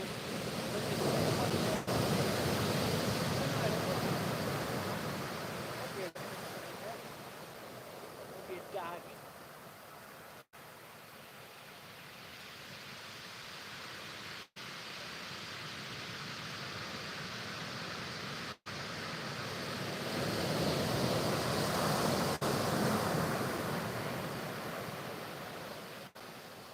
Oi oi DJ, how you doing, mate?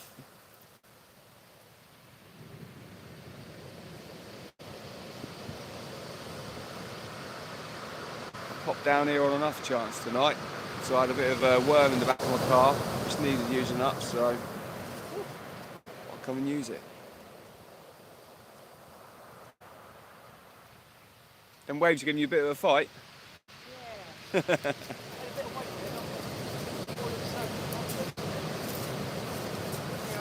there. Might be a bit of weed. It looks like it's been mangled You know a bit. what? That's been eeled. Yeah, hasn't it? That's been eeled.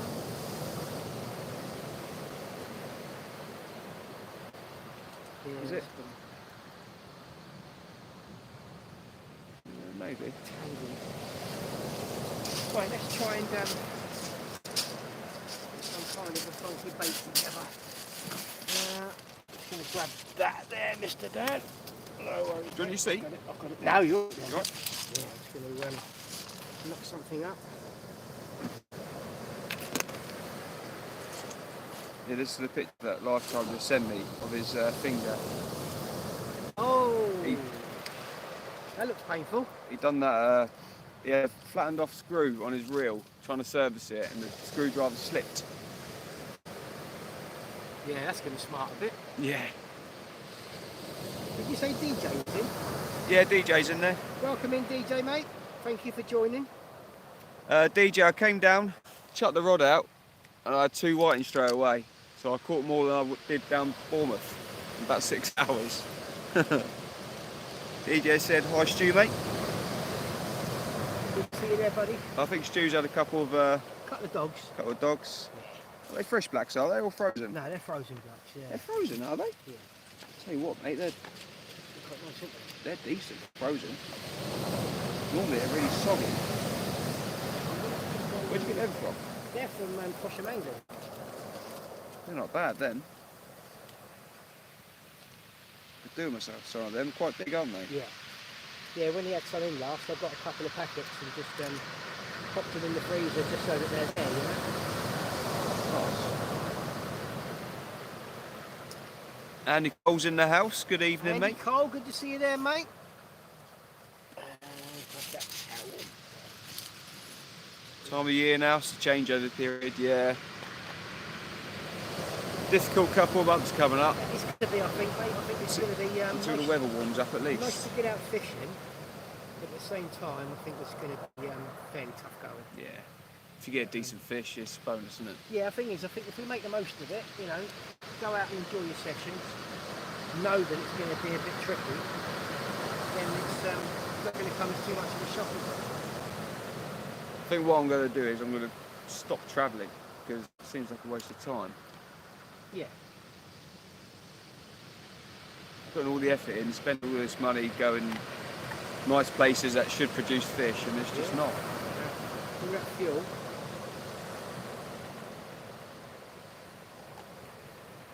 Ends up costing a fortune for nothing.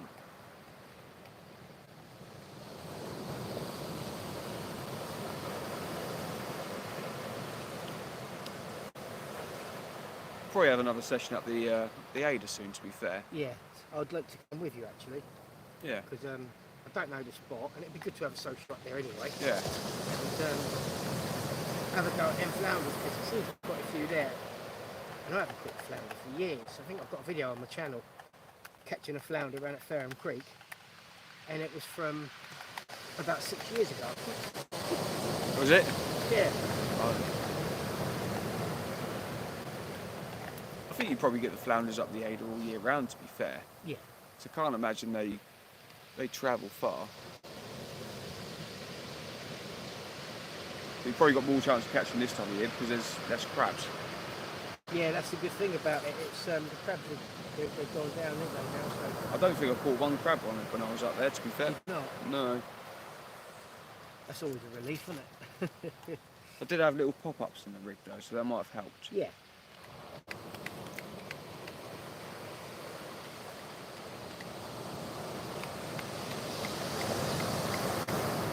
Dan, haven't I taught you anything yet? Don't need to travel to get fish. That's very true. Very true. That's why I always comes down here. But a couple of years ago, I was coming down here. I was catching straps. I was getting the odd bass. I was getting a few rays. Plenty of dogs. It was really good fishing. But since I've sort of come back to beach fishing and I've come back to here where I know fish as well, it's been tricky. It's been difficult. Yeah, strange, isn't it?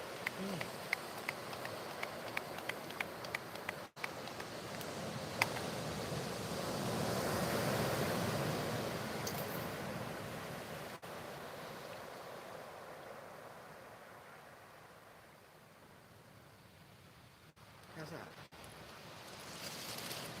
It's nice, doesn't it? I'd eat that. How's that? Does that look alright? Up a bit. Look at that. Black lug and squid. Black lug and squid on a pennel. Let's get that out there. See if there's any unicorns swimming about. Sounds like Stu was pumping up a tyre. Yeah, how's his bait elastic? That's that latex. Good stuff. Yeah. I used to use that. I found it really good. It's latex as well, so it's better for the environment. I've just brought some new one, and it's not that great. Is it not? No. It's a bit too thin. I had the in-over one with the little dispenser, and I ran out of it. I tried to get some So refills. the little orange. Yeah, that's it. Yeah. A little bullet. I tried to get some refills, but I couldn't get any. So I ended up getting one of these instead, just as a stopgap, and I really like it. I think Lifetime Anglers, Mrs. brought him some of this, and she brought him like 8 of them. Oh really? They're going to Yeah. last a lifetime. Yeah. That's 4,000 metres. They're good as well. Seadra. Oh yeah. Seadra bait scissors from VMO. They're really good. Let's get this flipped on. Yeah, I'm fishing, Andy. I've got a bit of worm left over. I've only got one rod out. Just 2 at loop rig. With a bit of worm. Seeing what I can pull out really. Oh Jesus, that's coming up high again. I ain't moving again. Might have to Right. this one out into sea. Waves are. You would have, if you didn't move, you would have got wet. I would have done, wouldn't I? Yeah. Yeah, definitely. Yeah. Yeah. Lazy. Let me put them off.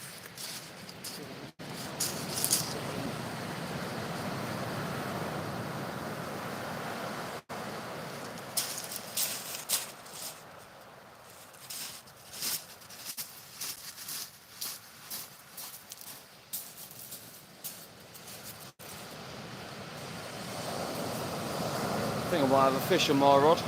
I'll check in a second.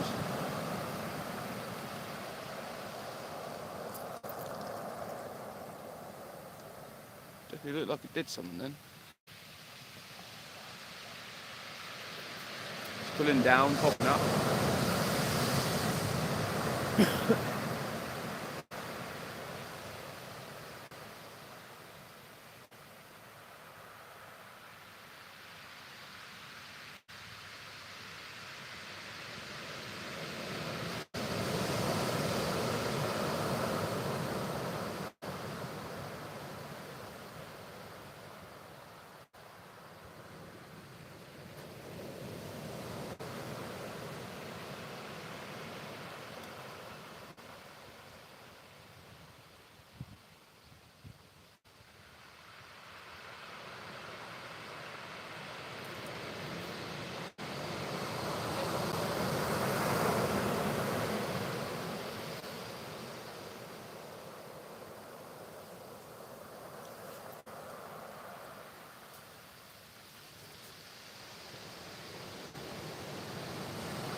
Gonna go out next week some point, Dan, if you're up for it. Yeah, let me know.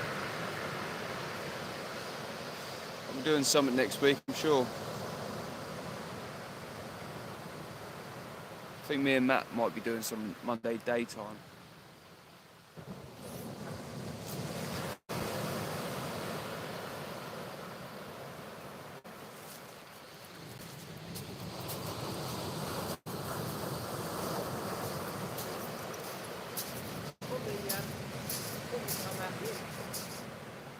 What was that? Thought the hook had come out of the end, but Oh. it hadn't. Then it hit the floor Oh. with the spool undone.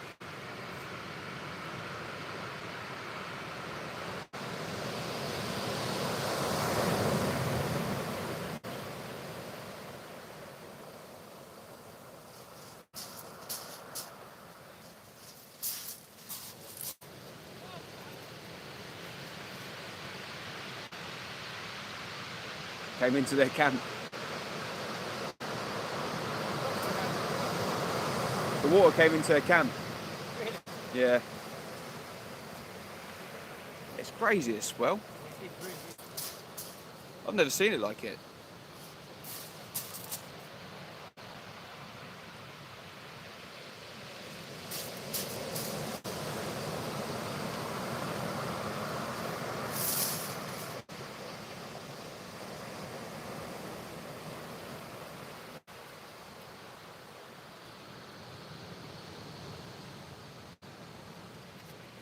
Another 2 people just packed up.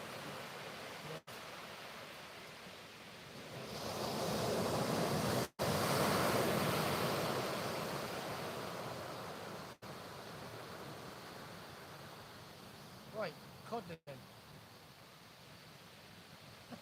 That'd be nice, wouldn't it? Don't know why they're packing up now though. Haven't seen high tide in yet. It looks that sort of sea, doesn't it? It looks like if there's one going to get thrown up, it'll be tonight. Actually, probably last night in that really rough weather. But Definitely just the other side of that swell. yeah. Squid heads. Saw that there later. I want to go check my rocks. There's Yeah, another okay. couple of Yeah, taps. I'm gonna get back to the homies.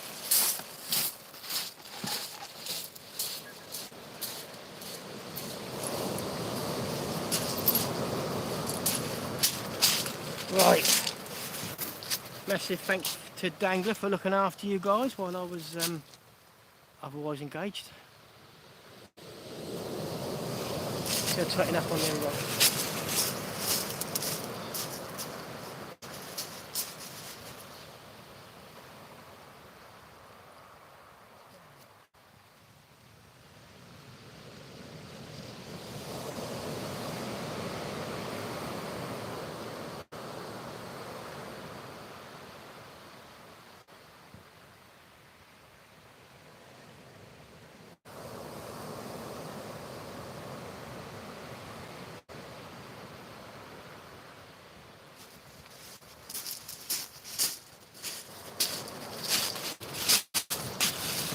Got one of those awkward scenarios where I think both rods are in exactly the same spot out there on the seabed. And I can't work out which rod's the left-hand rod and which rod's the right.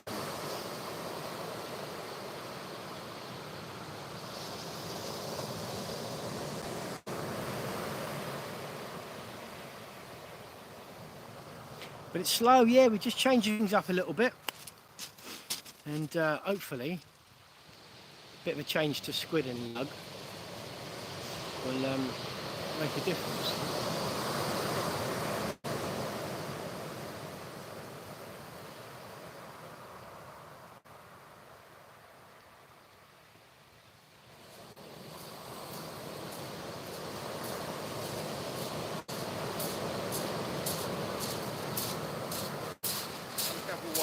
He's got some more? He's got 2 more fish. Tiny little things. Well done, mate. That's fantastic. He just wanted to come down, say hello, use up a bit of ragworm that he had, and he's caught 4 fish in 2 chucks. Can't be bad.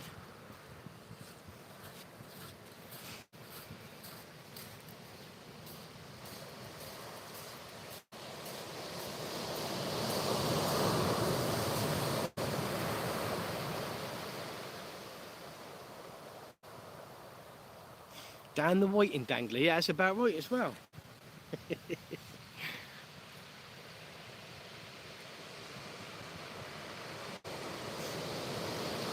you know what? You can only catch what's in front of you, can't you? That's the thing. I don't think there's anything in front of me. Apart from waves getting dangerously close. Can you see them? I've moved twice, I'm not moving again.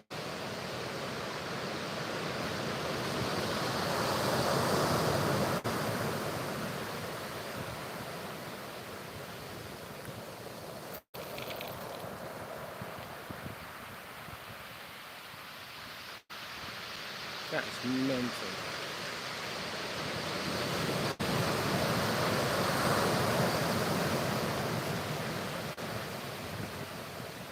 Tell you what, that's chucking some shingle about down there, isn't it?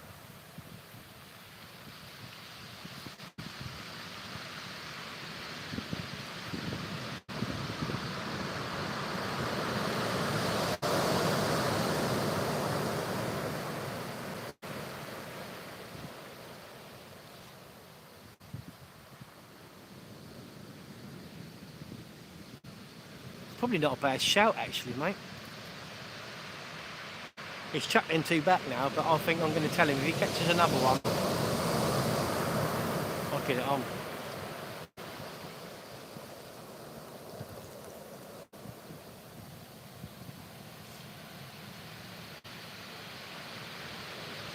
See, I did bring my other rod. If I brought my 3rd rod and my spare tripod, I could have stuck a live bait rig out.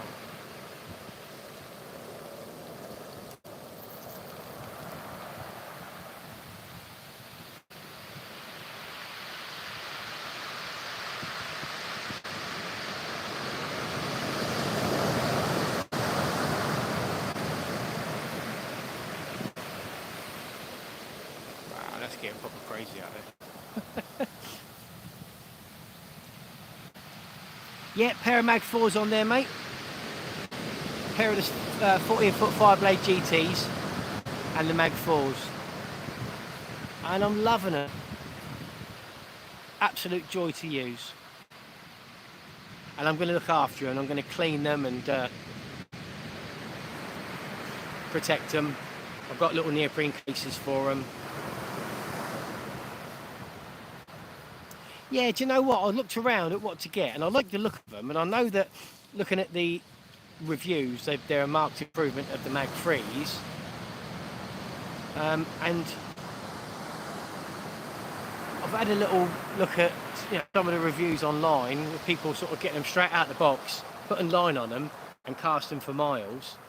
I haven't really done anything to them yet, to be fair. I did take one apart and started having a little look.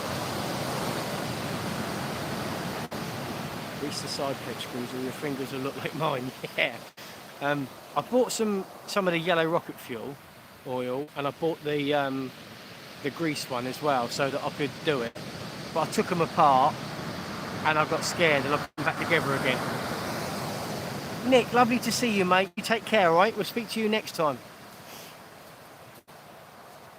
Yeah, I had all the best intentions of taking them apart and doing them, and maybe replacing the bearings and putting ceramic ones in and all that, but yeah, I lost my bottle a little bit. I didn't want to mess them up, so I didn't get very far.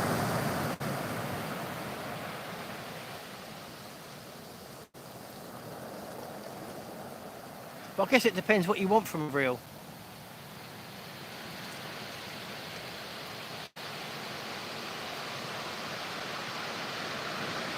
Yeah, do you know what? I think what I'll do is I'll watch a little bit more stuff online, get a little bit more confident with it, and then I'll probably attempt it again. I've got the stuff.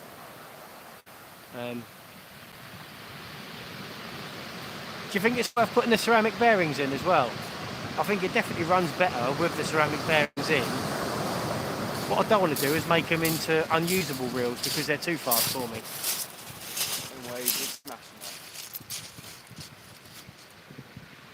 Oh, I see. Right, so it's worth getting it out. Okay, I'll give that a try, mate. I will do it. What's happening? Them waves are smashing up there. They really are. They're crashing, mate. The rod tips are going because they're rolling on the lines. It's swell from my boat, that bit, though. That was unordinary. And the line the water come up to the rods again just then.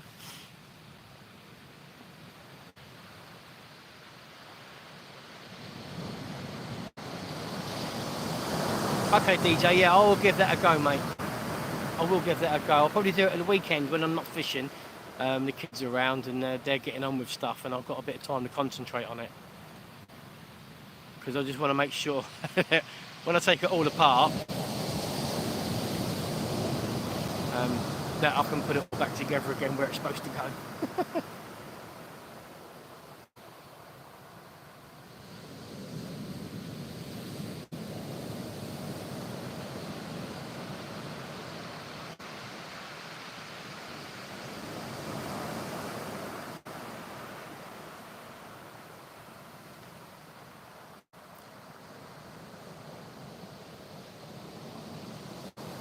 Yeah, I was watching Dean Booker do his fathoms, and when he did his bearings, he cleaned them all out, and then he took the side plates off the actual bearings, and it looked like a right pain to do. He had a little hook in there, taking these tiny little circlips out. My eyes ain't the best, and then put sort of like one little drop of oil in there, and that was enough to make him spin forever.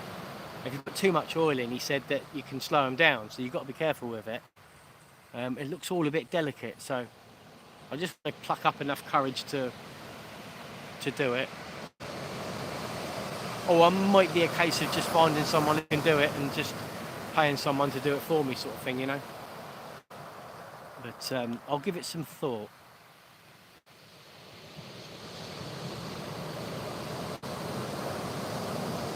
Yeah, appreciate that, mate. Yeah, thank you. Yeah, I think I've seen a couple do it where they've laid it all out in order, so that when you're putting stuff back together again, you've laid it all out in a line, if you like, so you can't really get it wrong. Oh, that's all right. Yeah, it wouldn't be too bad then. To be fair, I did that for my motorbike. Did you? I still ended up with something. I was like, where's that go? It's spare washer. I plate back off. I was like, oh, crazy. Yeah. Yeah, that's the worrying bit, isn't it, when you got a spare washer. When I took mine apart to have a look, I popped the bearings out to have a look at them, and when I put them back again, I put there was a washer behind one of the bearings on one side. I got it the wrong side, but when I put it back together, it was rubbing. And when I looked at the exploded diagram, I realised what I'd done, and I took it out, swapped the washer back round out where it's supposed to be, and it was right after that. Nightmare. Yeah, those curved washers are under the handle, aren't they? On the drag side.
So that was a bit hectic. Bear with me, I'll get the lights set up again.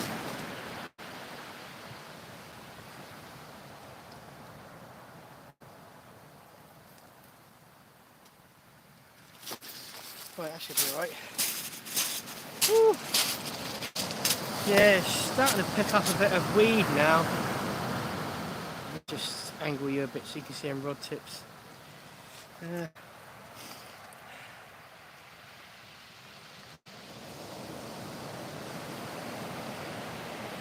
Under the drag arm, yeah, that's them curved ones, isn't it? Yeah.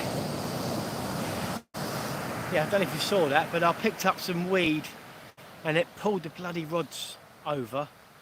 Last thing I want is them rods crashing down onto the shingle, but you know, they seem to be fairly unscathed, and the weed had caught both rods, so I had a little bit of a mare. But Dan helped me out, nip one, pearl one, untangle them a bit.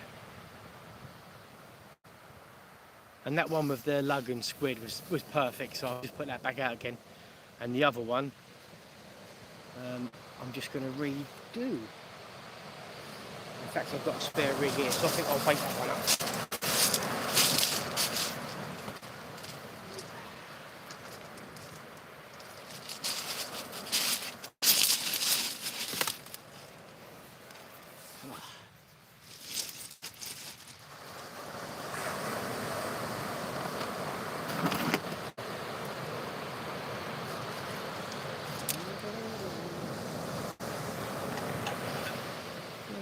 Double sand hill back on again, I think. And a few hours in, and the food flask is doing brilliantly. Them sand hills are still frozen.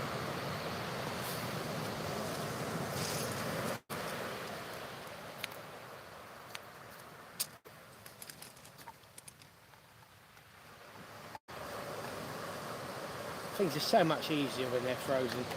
Just stops them from guts going everywhere, spilling out all over your fingers. They just turn to mush, don't they? I think blueies are the worst ones. I'm going to get I think it's called an adventure something or other. It's a bigger food flask, and you can get blueies and sardines and bits and pieces like that in it, frozen, along with your sand eels. It just keeps them all nice and fresh. Well, frozen, not fresh. You know what I mean. Please don't break my heart.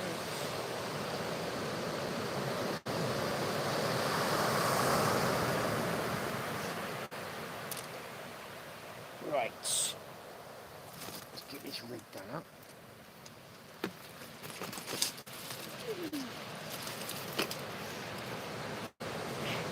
Yeah, I think me and Dangles have decided to get ourselves a McDonald's on the way home. Yeah, I will check them when I get in, mate. I've had a quick look at them. That was a bit chaotic, Yeah, wasn't it? it was a little bit, yeah, a little bit mental. Yeah, Lifetime just said check your rings when you get in, because with them rods crashing down like that, it's the last thing you need, isn't it? And then your pride and joy, you've just got them and you've been drooling over them, and Yeah. you watch them crash to the ground. It's like, Not good. I nearly let out a little tear, but I've held it back. I've managed to stay strong. You probably would have really struggled to go on here. Would have been sorting that out. Yeah, I know, yeah, that was a bit crazy. I think a bit of weed had caught both rods, and it just all went a bit heat-tongue, didn't it? I didn't like it. Nearly at eye to eye, so hopefully we don't get wet. Yeah, I know. I've got a feeling we're going to be all right now as far as the water's concerned, mate. It's really kicking up. Yeah. Fuss. It's really, really rough seas out there. Considering it's not windy or anything, but it's the It's aftermath of that. The swell after the storm. Yeah, exactly. Especially this beach as well, because it's coming straight from the channel. The overall protection of the island. No.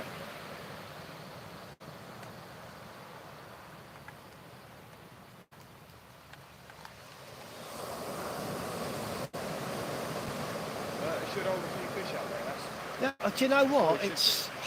I'm surprised it's as slow as it is.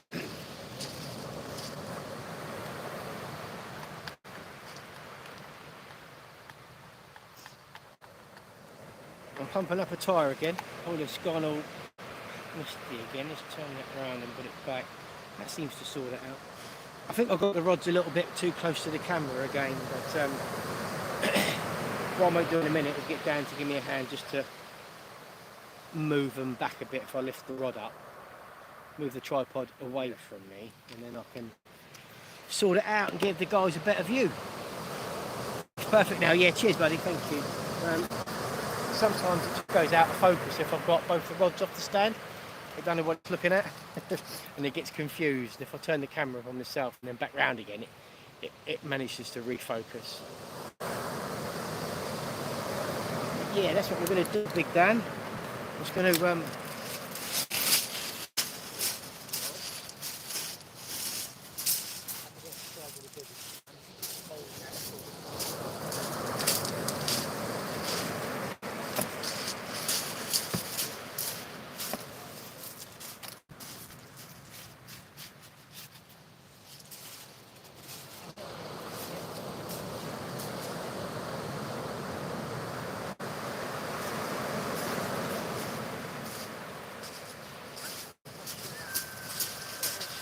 let's get that spotlight back on the tip. Happy days. And yeah, we're golden. We are golden, Dan. Sweet.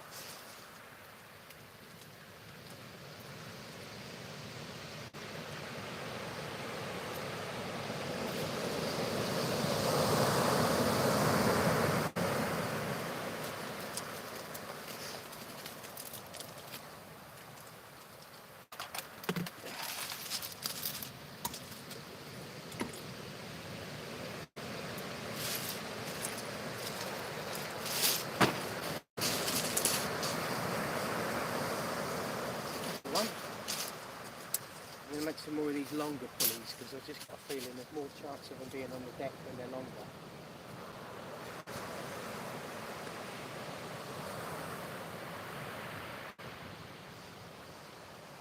I'd be quite thankful of you right now. Yeah. But in too early, I thought, I wasn't glad you said that.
That's what Matt does, isn't it? Yeah. Something like that. Sorry, that's Matt, not mine. How you doing, mate? Have you had another winding or was it still Yeah, I'll round in just now. nothing on there? I think I'm using the wrong rig, so it's coming quite tangled. Oh, is it? Do you know what? I think mine are. The thing that I'm finding with that dolly because it hangs below the hook and the hook is free, if it moves around a lot, the hook can easily nick into the sausage of bait that you've got hanging down, and that's what's happened on occasion. And I think it's because it's getting all churned up out there. I've always been told when it's a bit like this, Yeah. quite long and smooth, so Yeah.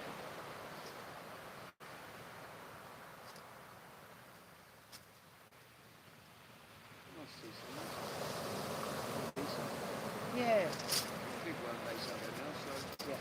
we've got bass. There's another 2 way in. Every chance, mate.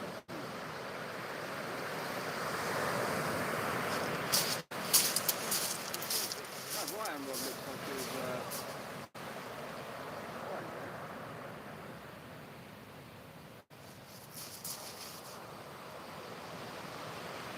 I might have a bit of weed in the surf. Yeah.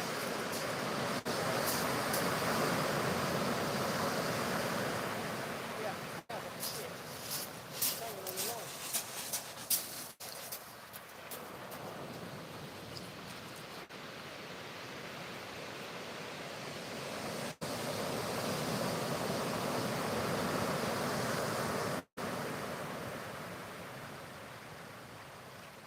There's a load of weed in that surf.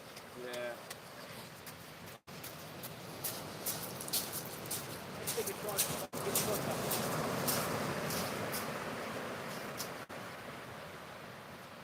Yeah, there's a bit of weed hanging on the line. It's making it move about really weird. Just when you got surf. So Yeah. you've got a tiny bit of weed. That's it. Thanks for those of you staying in. Appreciate it, guys. We're out of focus again. Come on, sort yourself out. Why is it going out of focus?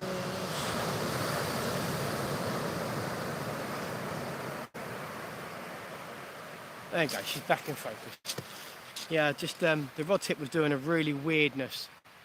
And I looked down and there was a bit of washing on the line, so I had to go and clear it off. But it's really churning up there. I was just saying to Dan. Thanks, mate. Yeah, it's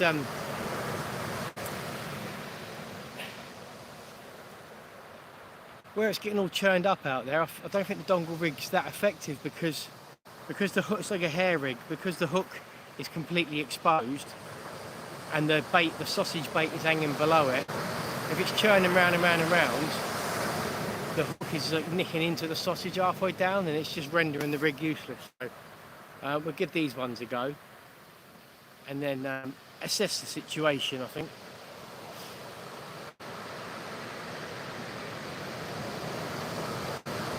Yeah, probably another thing on my shopping list is a better tripod, a taller one. I have got another one, a taller one, but it hasn't got any cups at the bottom.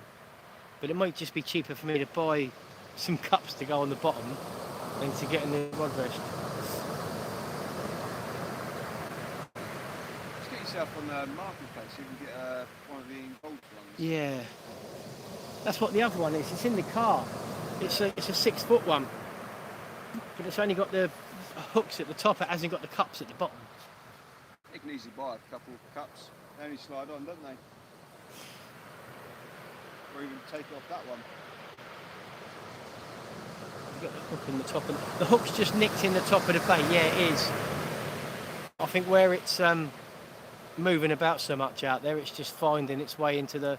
That's what it did when I wound in just now, anyway. And it's just, I don't know. It just makes you feel lack of confidence that the rig's not getting out there effectively enough. And then waves are really crashing on the line and covering them in seaweed. It's all quite tricky at the moment, to be fair. I mean, the baits are out there doing their thing, but it's hard to pick out what's a bite and what's not a bite.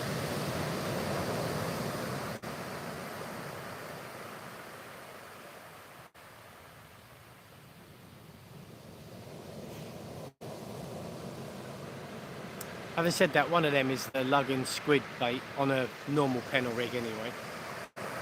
So that'll be fishing alright.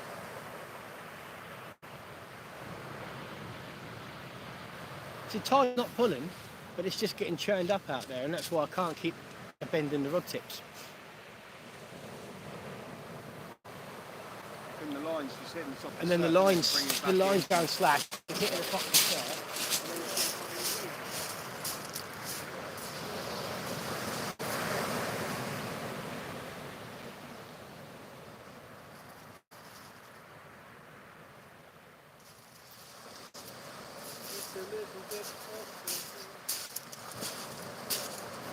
Let's see what the time is. What's the time? 11:10. I reckon I might be giving it till about 11:30, and then calling it a day, because it's just tricky fishing now, isn't it? I'm not saying it's unfishable, but it's not comfortable fishing. I can't sort of cast out, get the wires set, get a bend in the rod, and look for a bite. It's just doing all sorts of stuff because of this massive swell that we've got. Yeah, yeah. Ian Gold's super match to go on the shopping list. You know what? You're probably not wrong. They're about 70 or 80 quid, aren't they? I saw them in Veals.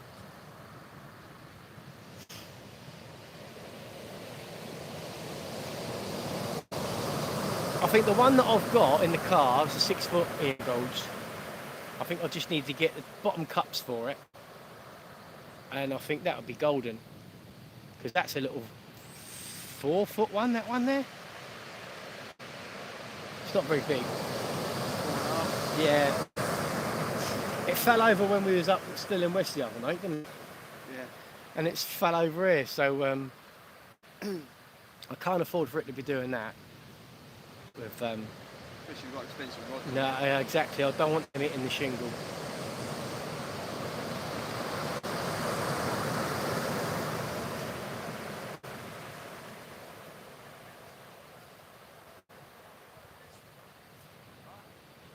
So when you're out next, you got any plans, or is it just take it when it comes?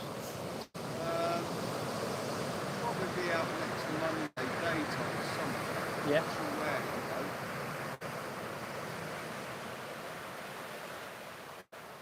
Probably looks pretty decent. Depends what the tides are like, doesn't it, I suppose? Yeah, I think they're Next week, so you're looking at about 7 hours on from now. So you're probably looking at about 6 o'clock high tide, aren't you? No, Monday, so what is it, Thursday tomorrow? 5 hours. So next Monday you're probably going to be looking about 4 o'clock in the afternoon for high water. Perfect for a daytime set. Isn't it? Yeah, start about lunchtime. It's going to be calmer weather as well, so Yeah. might be a few places there. Even at the Ada. Yeah. Because it fishes well into dark, doesn't it, for Yeah. flounders?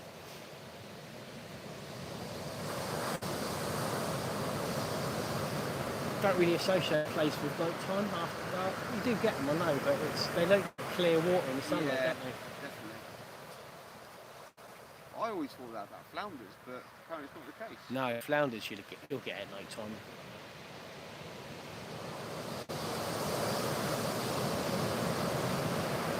Yeah, so we're going to give it, I think, until about another 15 minutes and assess the situation then.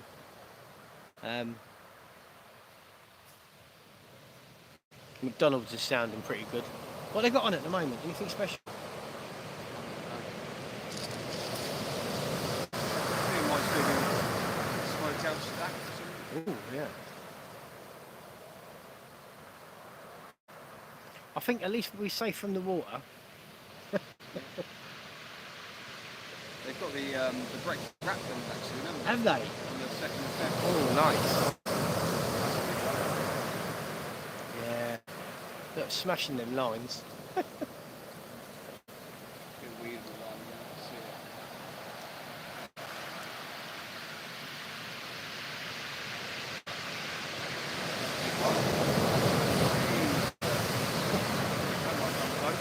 Let me show these people what sort of waves we're dealing with. That's getting close. Oh, it's all a bit out of focus, unfortunately. There's me. There you go.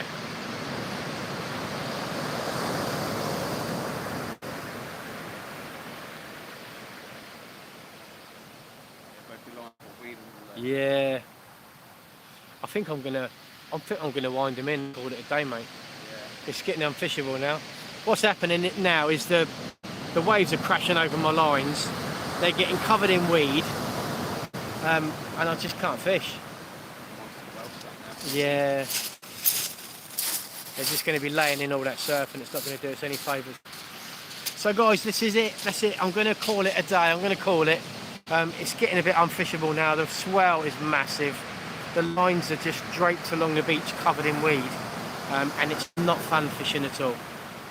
So I'm going to say thank you so much to everyone for tuning in tonight. Those that are still with us, appreciate you all.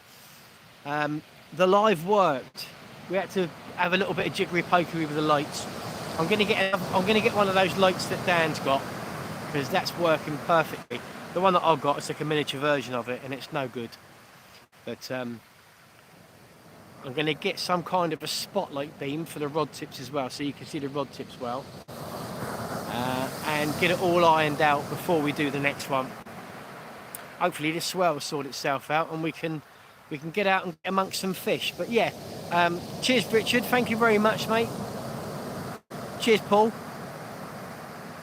Thanks very much for watching, everybody. I'm just going to wind these in now. That's not going to be very exciting, so I'm just going to wind them in, strip a load of weed off, get the rigs off, pack down, get back to the car, go and get some McDonald's, and then get off to work, because I've got an interview tomorrow, going for an internal job, just a secondment for a few weeks, for a few months, step into a role that's appeared. Bit of an exciting one, bit of a different role. Sometimes you've got to try something, you know, you can get a bit stale, can't you? Doing the same thing day in, day out. So a bit of an opportunity to do something a bit different. So yeah, a bit of an interview tomorrow. I've got to prepare for that.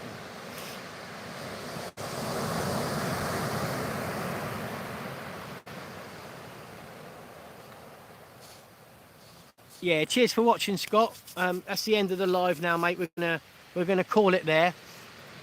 It's been fun. We've had a couple of fish. So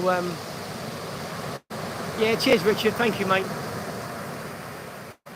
And I will see you guys either next time we do a video or next time we do a live.